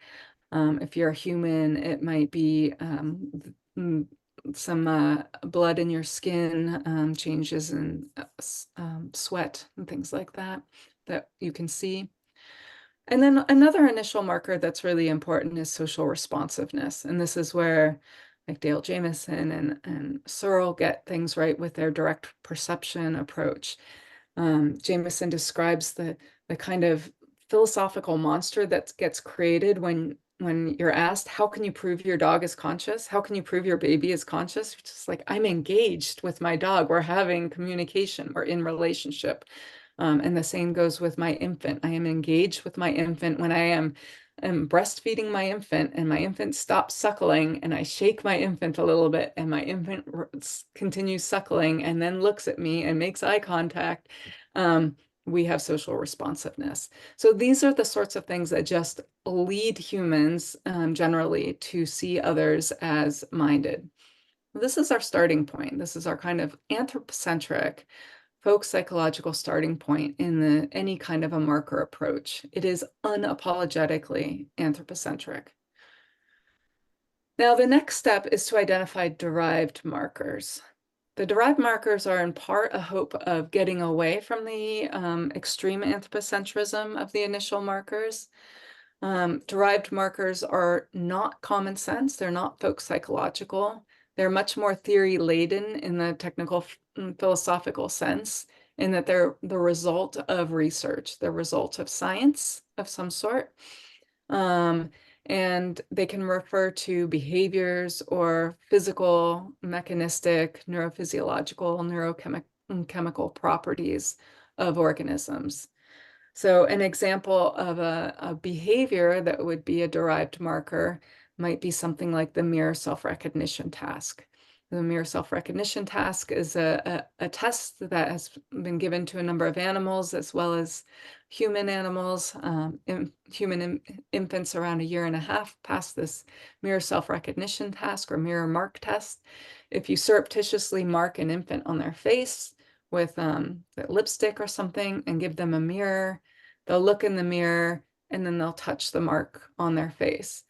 And the idea here, the theory here, is that children are able to draw an association between the reflection they see in the mirror and their own self, which they can only do if they have a sense of self. This is a test that many non-human animals have passed as well. Chimpanzees and Asian elephants and bottlenose dolphins, among others. But it's not a test that works for all animals because some animals don't like to look in mirrors. It's not something gorillas tend to do. It's not something gorillas don't do it because they take this eye contact to be a threat. And so it's very aversive. You only get enculturated gorillas passing this mirror mark test, really. It's gorillas that have lived a lot with humans. You also don't get very good response from dogs. Dogs don't seem to respond to mirrors. My dog, when we walk down the street and there's a mirror being thrown away on the street, I saw him jump as if he ran across a dog that came out of nowhere and smelled like nothing, which was very surprising to him. And so I walked back and then walked back again to see if he would like check it out again, but he didn't care. Maybe I shouldn't have done that, but I did. Little experiment during my dog walk. But the idea instead is with dogs, we can do a different kind of a self-recognition mark. So getting further away from the anthropocentric mark test, the way it was done with human babies and with chimpanzees. And that is, instead of asking dogs to look in a mirror and recognize a mark on themselves, we do something that's more natural for a dog. We give them urine to smell. So if you have a dog, you know that dogs like to smell urine and they like to leave urine for other dogs to smell. And what dog cognition researchers found is that dogs aren't really interested in their own urine. They get, it's not very interesting unless it's marked. Unless there's an olfactory marker added to their urine, then they spend a lot more time with their urine than they would with the urine of another dog that was marked with the same marker.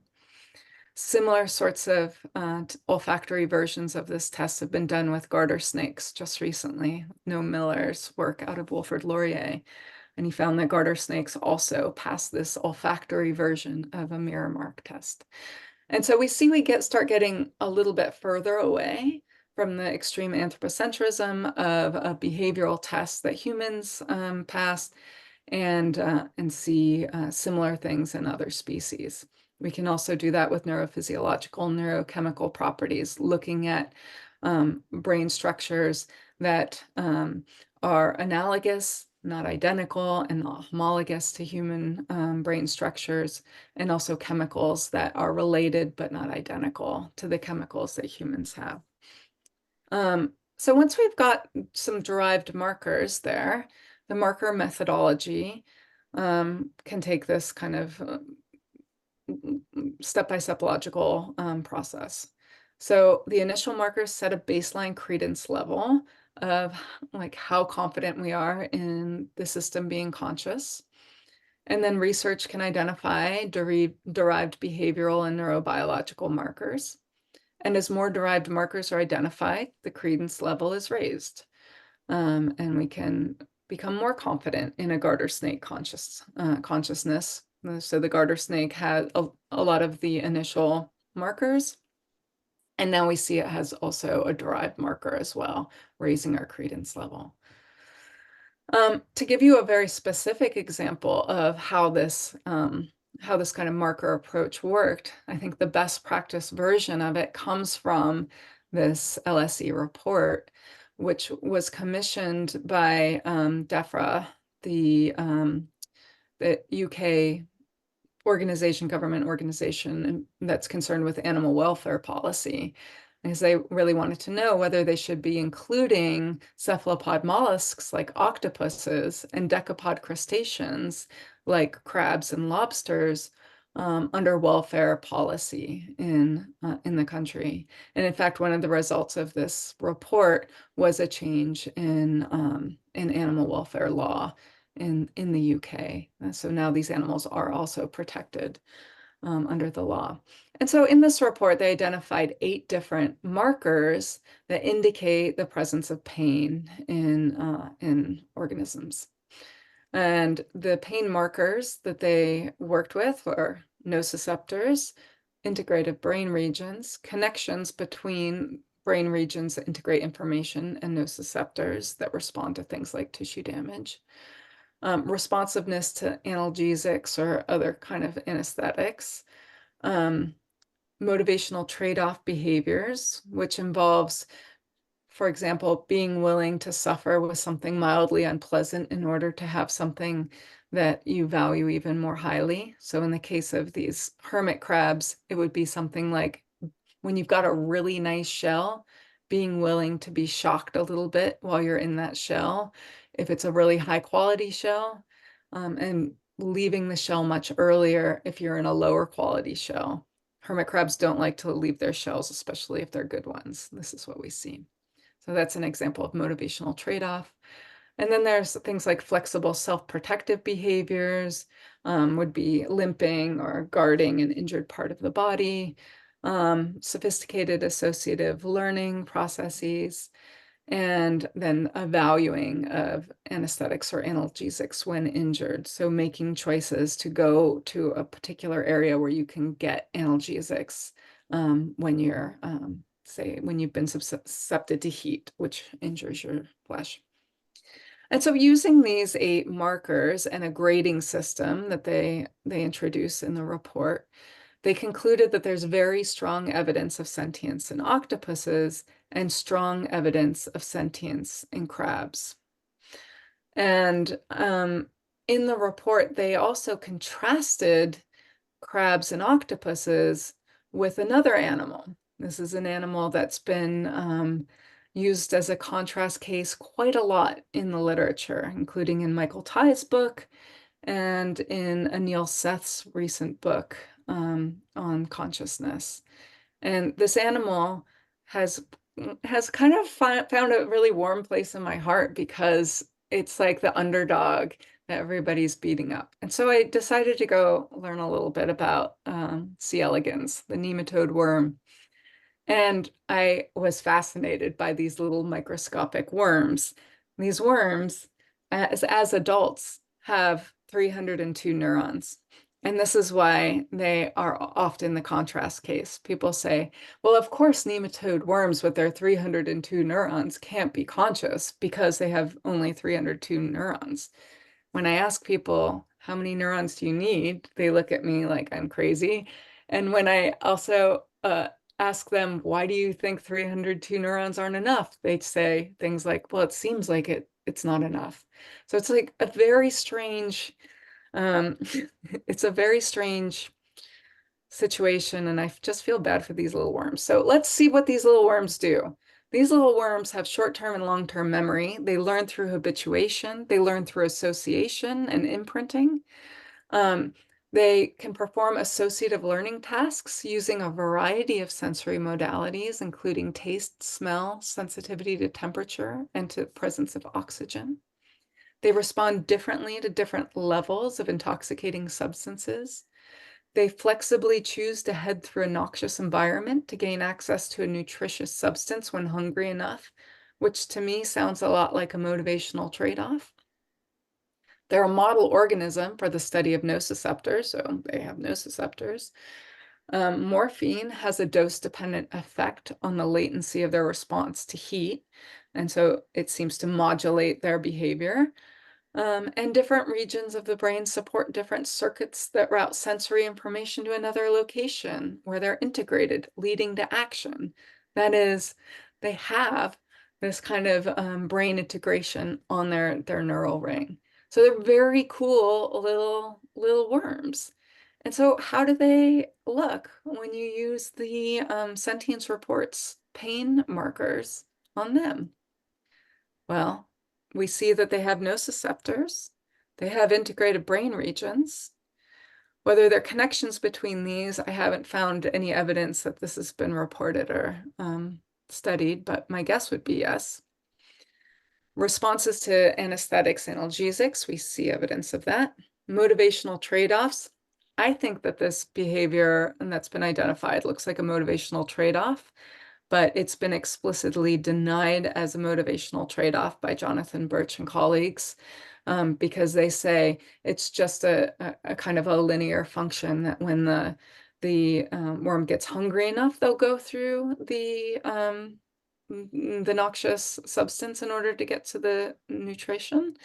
But I'm not quite sure why the kind of function that describes the behavior is important when you're working with a marker approach.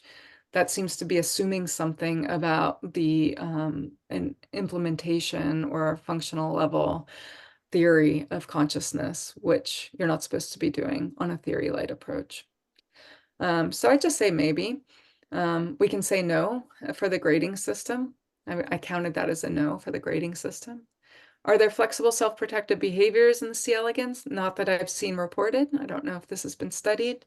Sophisticated associative learning, yes, of the same sort that we see in the cephalopods and decapods. And the studies on valuing anesthetics or analgesics when injured, those studies haven't been done with C. elegans yet.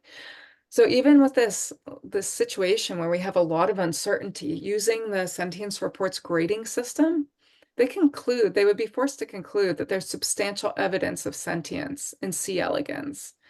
And this was kind of surprising given how often C. elegans are used as the contrast case, as the system that isn't conscious at all. So what do we make about that? Well, we now can ask the what about AI question, because it is the question we're always asking these days. Let's just use the sentience reports grading system on AI. We can start with why we'd ask this. We've seen this sort of thing already, but one of the first reports where people started questioning whether AIs are sentient came from this interview Lemony had with Lambda back in the summer of 2022.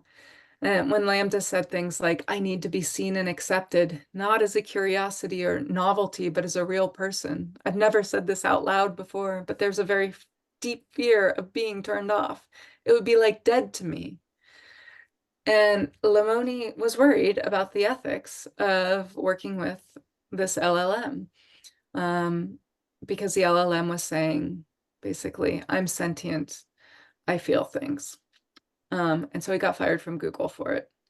Well, for violating policy about protecting the technology he was working on. But it was this sort of thing that started the conversation, this interview that started the conversation about AI sentience. So we can use the marker approach on not just Lambda, not just GPT, but on some like let's think of a robot with GPT in it, right? Let's look at something like the Pero robot that is used in therapeutic contexts for adults with dementia. It's a little seal that when you pet it, it purrs and makes nice noises and responds emotionally to you with some LLM in it.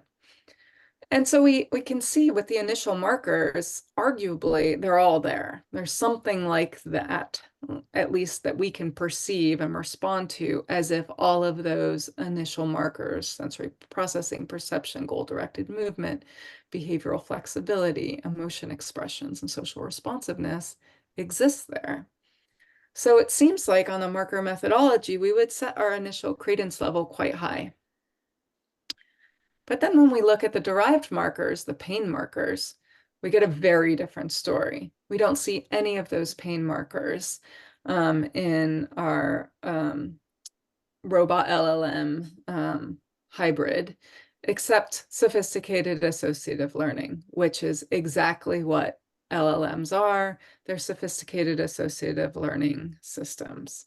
They are what they are because they've been exposed to a lot of information and they've learned to make associations between words and generate words that are related to the words that are inputted into them without, as everyone else has already made the point, without knowing what they're doing at all. At least we have no reason to think that they do. So what do we say about AIs and marker methodology? Can we use it, right? Is this a useful way of trying to get at the is AI conscious question? And I think the answer is no. Markers don't work at all for AI. And they don't work at all because of what I've been calling the gaming problem. And this is using data that's generated by sentient animals to create systems that mimic their behavior, illicitly persuading users that the system is conscious. So remember, markers are supposed to indicate something that is invisible that's there. They're not, we don't know how the conscious experience structures, whatever they are, cause these behaviors, but the consciousness is not identical to these behaviors. And taking these behaviors and saying that they are consciousness, that they are proof of consciousness, or give us high confidence in consciousness when they're not being created anywhere like the way they're being created in the biological systems where they've been identified, is making a significant error. So the marker methodology, this theory light methodology, can't give us any information for AI. What is going to work for AI? Well, we need a secure theory of consciousness. We need to know what consciousness is. We need the metaphysics. But to get a secure theory of consciousness, we need to study animal consciousness across species. That is, when we look at these C. elegans and see that they've got, that we've got confidence in consciousness in C. elegans, we can use these kind of marker methodologies. And as we derive more and more markers, and like in the mirror self-recognition studies, come up with tests that are more and more appropriate for different kind of species, we're going to be generating more and more evidence. And that's just going to cause our credence level to go up and up and up. So basically, we've stacked the deck in favor of the thesis that all animals are conscious by using the marker methodology. So this leaves us in an interesting position when it comes to our consciousness questions. This distribution question, we're coming back to who is conscious.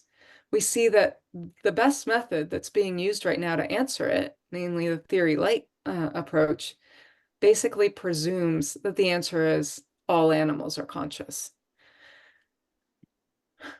So markers provide evidence that all animals are conscious to varying degrees of confidence. And for that reason, animal consciousness should really just be our default position when we are doing science and when we're doing ethics and when we're engaged with life in the world. We should start with that assumption. We shouldn't be asking these distribution questions. We don't have the right information to ask a distribution question right now, because what we really need is a secure theory of consciousness, not just for the AIs, but also for the C. elegans. I mean, possibly they're not conscious, but we're not going to ever find that out using a marker methodology. Only a theory can give us that. So it seems like we're back at the point that we were 100 years ago, and that a lot of the world never had to recover from, right? This idea that these weird questions, are infants conscious, are adult humans conscious, are dogs conscious? These are questions that we started asking in the West in the 20th century. Right. Over time, over history and around the world, this was just the default assumption. It was a default assumption in Buddhist writing. It was a default assumption in a lot of Islamic thinking. It was default assumption in Greek philosophy, and it was the default assumption in European modern philosophy as well, for the most part. And it was a default assumption in so much of the science as well, even among figures who are often identified as kind of critics or more associated with behaviorism, like Thorndike and Pavlov and Morgan. They are all very explicit in their writing that animals are sentient, that animals feel something. They are not denying sensation. So how did we get to this position that we've just finally, I've just spent the last however long I've been talking, sorry, probably too long, or am I at overtime? And how did we, and I've been trying to dig us out of this hole that we got into. How did we get into this hole? Just very briefly, to give you a little taste of the views that have been out there for a really long time. These ideas from like Al-Razi were that we ought never cause any pain to anything capable of sensation unless it's deserved, or in order that this pain we can avert some other pain which is worse, by talking about treating work animals like pack horses. And Kant, who's also often taken to be a philosopher who isn't all that well, like willing to discuss animals as rational beings, given their inability to, he thought, think about their reasons for action. He certainly thought that animals had feeling, and he said any action whereby we may torment animals or let them suffer distress or otherwise treat them without love is demeaning to ourselves. So suffering distress is a thing an animal could do, according to Kant. Darwin, of course, said no fundamental differences between man and the higher mammals and their mental faculties.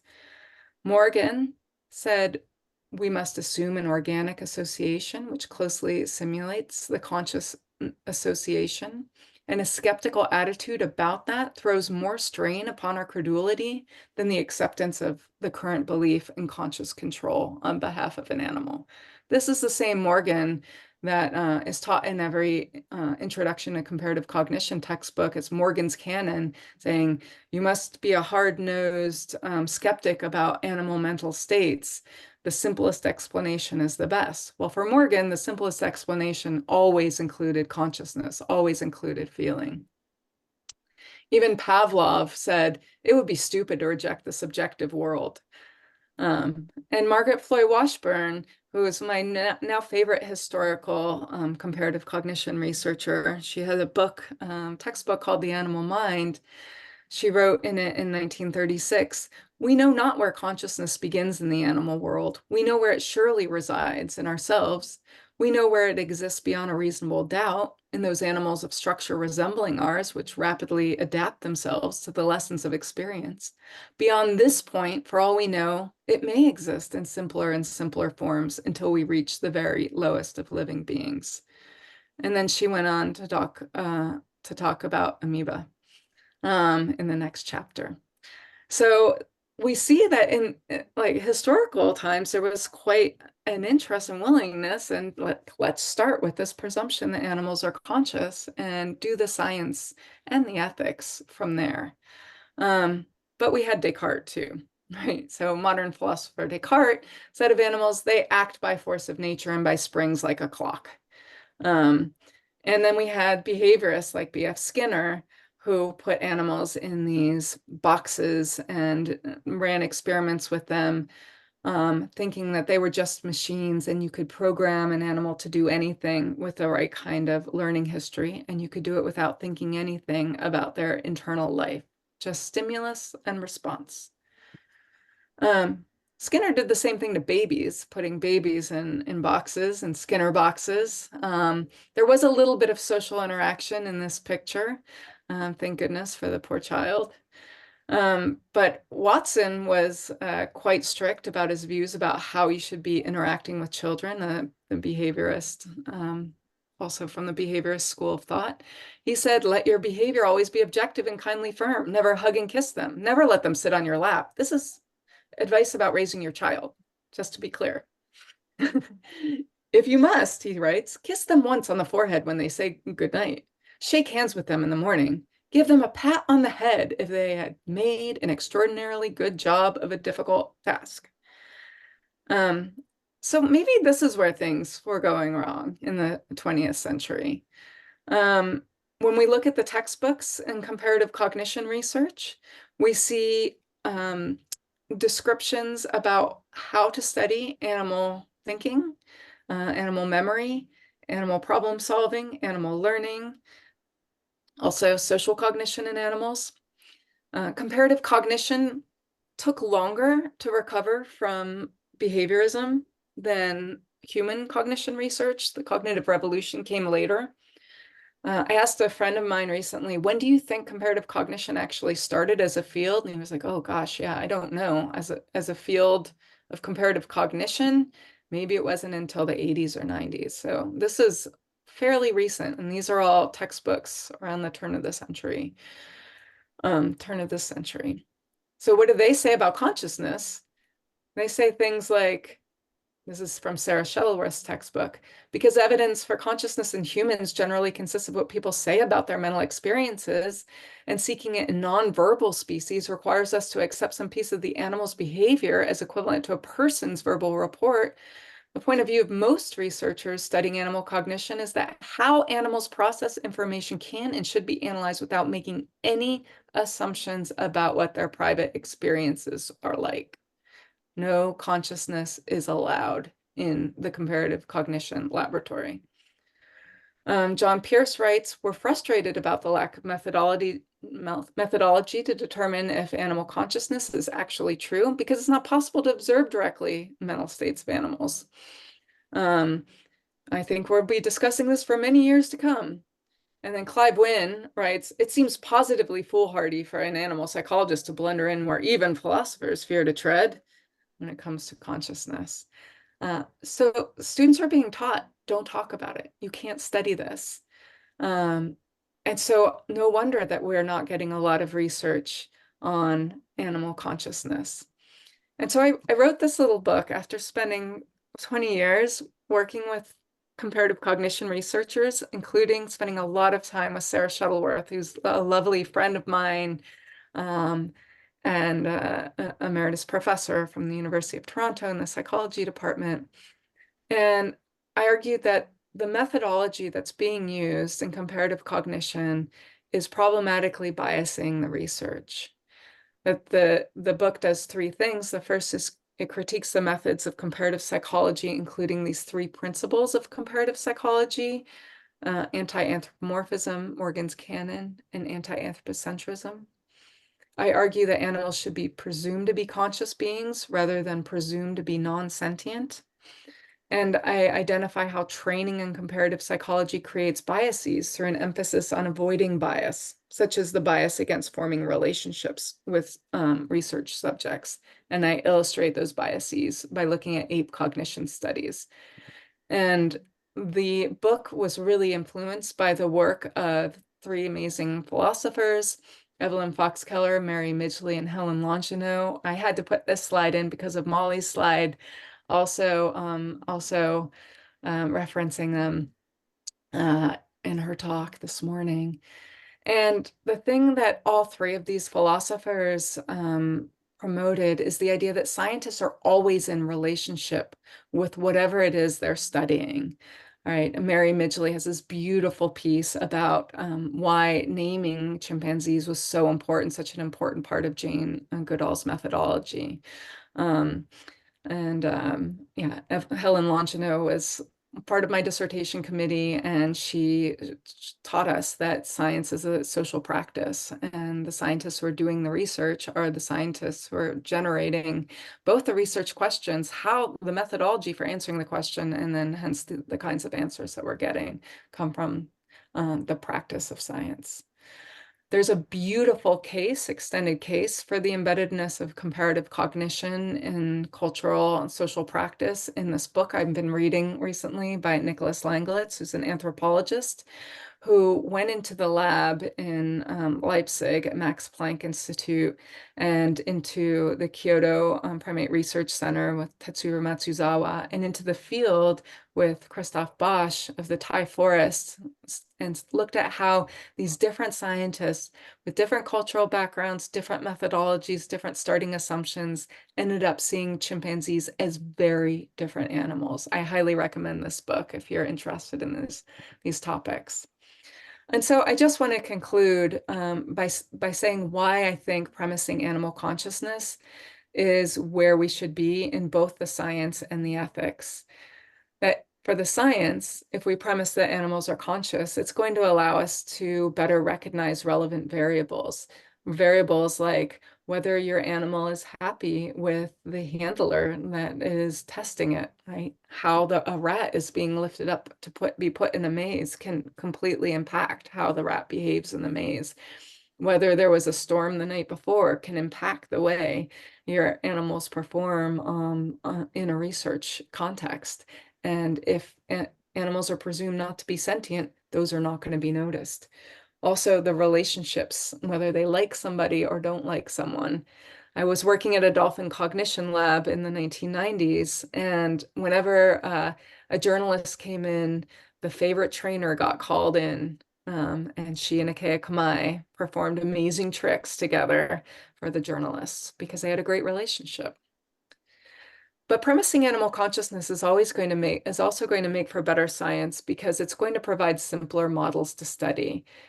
Right now, the neuroscience of consciousness studies focuses on adult humans and macaque monkeys, and that's about it. Those are really elaborated models of consciousness. Almost every university in their labs have C. elegans. They could study consciousness in C. elegans and maybe make a lot more progress than we've made since consciousness science took off in the late 1990s. It's going to make better ethics because we're going to be in a better position to identify what matters to animals, and also it can draw attention to the ethical implications. And so this leads us to the dimensions question, right? So just finally, in what ways are other systems conscious should be the question, both for science and for ethics, not the distribution question, and because of our answer to the methodological question. So how are other systems conscious? In what ways are they conscious? We can ask instead dimensions questions. Do animals feel physical sensations, right? Do garter snakes feel heat, for example? We can ask very specific questions about very specific species and the kinds of properties we're interested in. And this is the work that's being done right now. There's work developing, as Evan had mentioned, developing ideas of dimensions of consciousness that can be studied, dimensions of sentience, more specifically, sentience being this feeling, just feeling and perhaps feeling plus evaluation aspect of consciousness.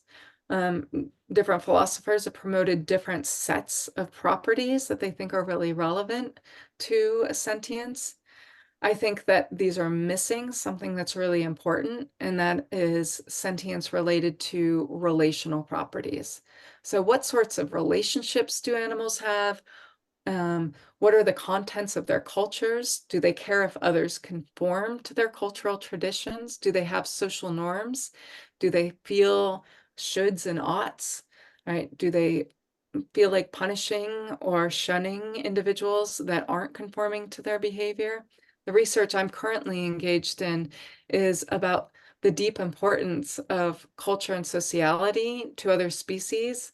And this is not just chimpanzees, but it's also the fruit flies. That there's evidence of social learning and intergenerational transmission of behaviors, as I mentioned last night, when it comes to, say, preferring to have sex with the colored fruit fly that the other females around you are having sex with. So these relational questions are questions that I think are being missed in a lot of the conversations that are being had right now about animal sentience. And one of the things that we see in the evolution of life and the evolution of animal life is that there was always groups, there were always communities. The trilobites traveled together. It appears trilobites also had sexual selection, preferring other trilobites with like horny shoulder spikes.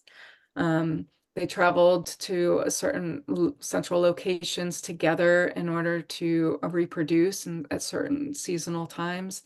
Sociality is the deep fact about animal life, and that's going to be an important part of our story of sentience.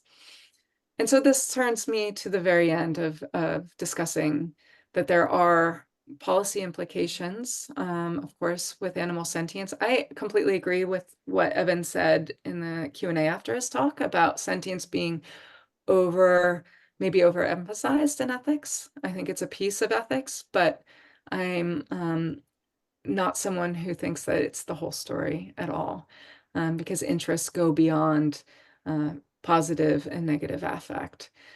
But what we did in the New York Declaration is we decided to present to the larger scientific community and also to the general public what is this emerging consensus in consciousness studies. And that is that there's strong scientific support for attributions of conscious experience in mammals and birds. And the empirical evidence indicates at least a realistic possibility of conscious experience in all vertebrates, including reptiles, amphibians, and fish, and many invertebrates, including at least cephalopod mollusks and decapod crustaceans and insects. And finally, that when there's a realistic possibility of conscious experience in an animal, it is irresponsible to ignore that possibility in decisions affecting that animal. So we should be considering welfare risks and use the evidence to inform our responses to these risks. For this reason, the dimensions and understanding what is of interest to animals, what different species actually care about, there's a real ethical mandate to do that sort of research. Yeah, with that, I'll just end and thank you for your attention and look forward to hearing from the rest of you.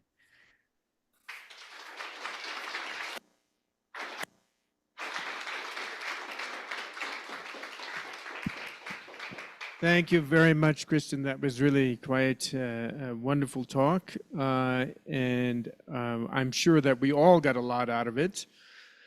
But probably also because we're right now at 5 p.m., I think we had better break because we do want to have our meditation session at 5:30 that Molly Crockett's going to lead. So hopefully we will find another time to discuss, to take some of what you said and bring it into a discussion. I'm sure that many of these themes are going to continue to emerge this evening with Adam Frank, and then tomorrow morning with Richie Davidson and myself. Yes, Roshi? Roshi's giving me a peace sign. Richie's hand is up. I see. Oh, I don't see. Oh, there he is. Now he is there. Do we want to do that? Richie, you have 30 seconds. Okay, I'll make it quick. First, I want to just express my deepest appreciation for your presentation and the implications of what you describe and your activism as a scientist or as a philosopher. It's really wonderful, welcome, and super important. I want to just put a question on the table. I will take it up to some extent tomorrow, but just to put it on the table, and that is when we use a word like conscious or consciousness, and we use it to characterize from processes from a C. elegans to a human, where we are in some sense implicitly assuming that since we're using the same word, we're referring to the same thing. There's a very well-known paper that Jerome Kagan wrote many years ago in the American Psychologist called The Meaning of Personality Predicates. And I'll just give you one example from that. We often use the word fear, and we use it, for example, to characterize the state of a rodent as the rodent is anticipating receiving an electric shock.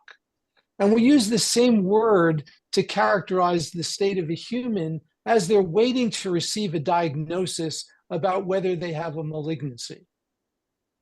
And that is, I think, problematic. And it suggests that there's much more nuance here. And it really underscores that last theme that you described, which is in what ways are Molochs conscious? And I think that it's perhaps it would be helpful to get away from using the same word and figure out other ways of describing this that I think would be more faithful to the nuanced differences that are ultimately going to be important. I do want to say that I think the ethical implications that you're drawing out are powerful and critical. And for that reason, I can see the value of using the same word. But I also think that from a scientific perspective, it's complicated.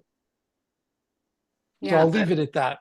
Thanks so much for your comment. And this is definitely a topic I've thought deeply about as well, about what words to use when describing these features of the world. And there is reason to use the word consciousness because what it is an inclusive umbrella term that incorporates all of the diversity of ways of being conscious, from the kind of sentience feeling of being alive that Evan talked about, to the experiences of narrating to yourself what you're going to do next as you're building a bookcase or something, right? And everything else that goes on. And I'm not going to say everything in between because it's just it's an incredibly rich space. And so it's identifying a space. I agree with you about the need to identify dimensions, obviously. I think that is where the science needs to go. But I also think that in our kind of folk psychological language, when we use words like fear, we use them to describe things at a non-scientific level, on a personal level as well. And so there's value in keeping those folk psychological terms to use in a folk psychological context, and also identify terms that might be more precise, as long as we're not making that precision be species dependent. I think that we've been blinded by this social category of species too much, that we've been distracted by it too much. And we need to find more, other sorts of ways of grouping individual animals that I think will be richer. And one of those ways of grouping individual animals is in cultures, in multi-species cultures, right? So we can talk about like the culture of, say, my household, which includes humans and non-humans, or a culture of a zoo or a research lab that might include multiple species. So I'm hoping to move away both from species, centering the species, to centering other things. But yes, trying to be precise from in a scientific perspective, but also recognizing the importance of talking about continuity on a kind of personal level. I want my cake and I want to eat it too. Yes, of course. Don't we all? Thank you. Thank you very much, Kristin. I'm sure Evan has something to say, but we really do need to move on. So thanks very much, and we'll see you this evening.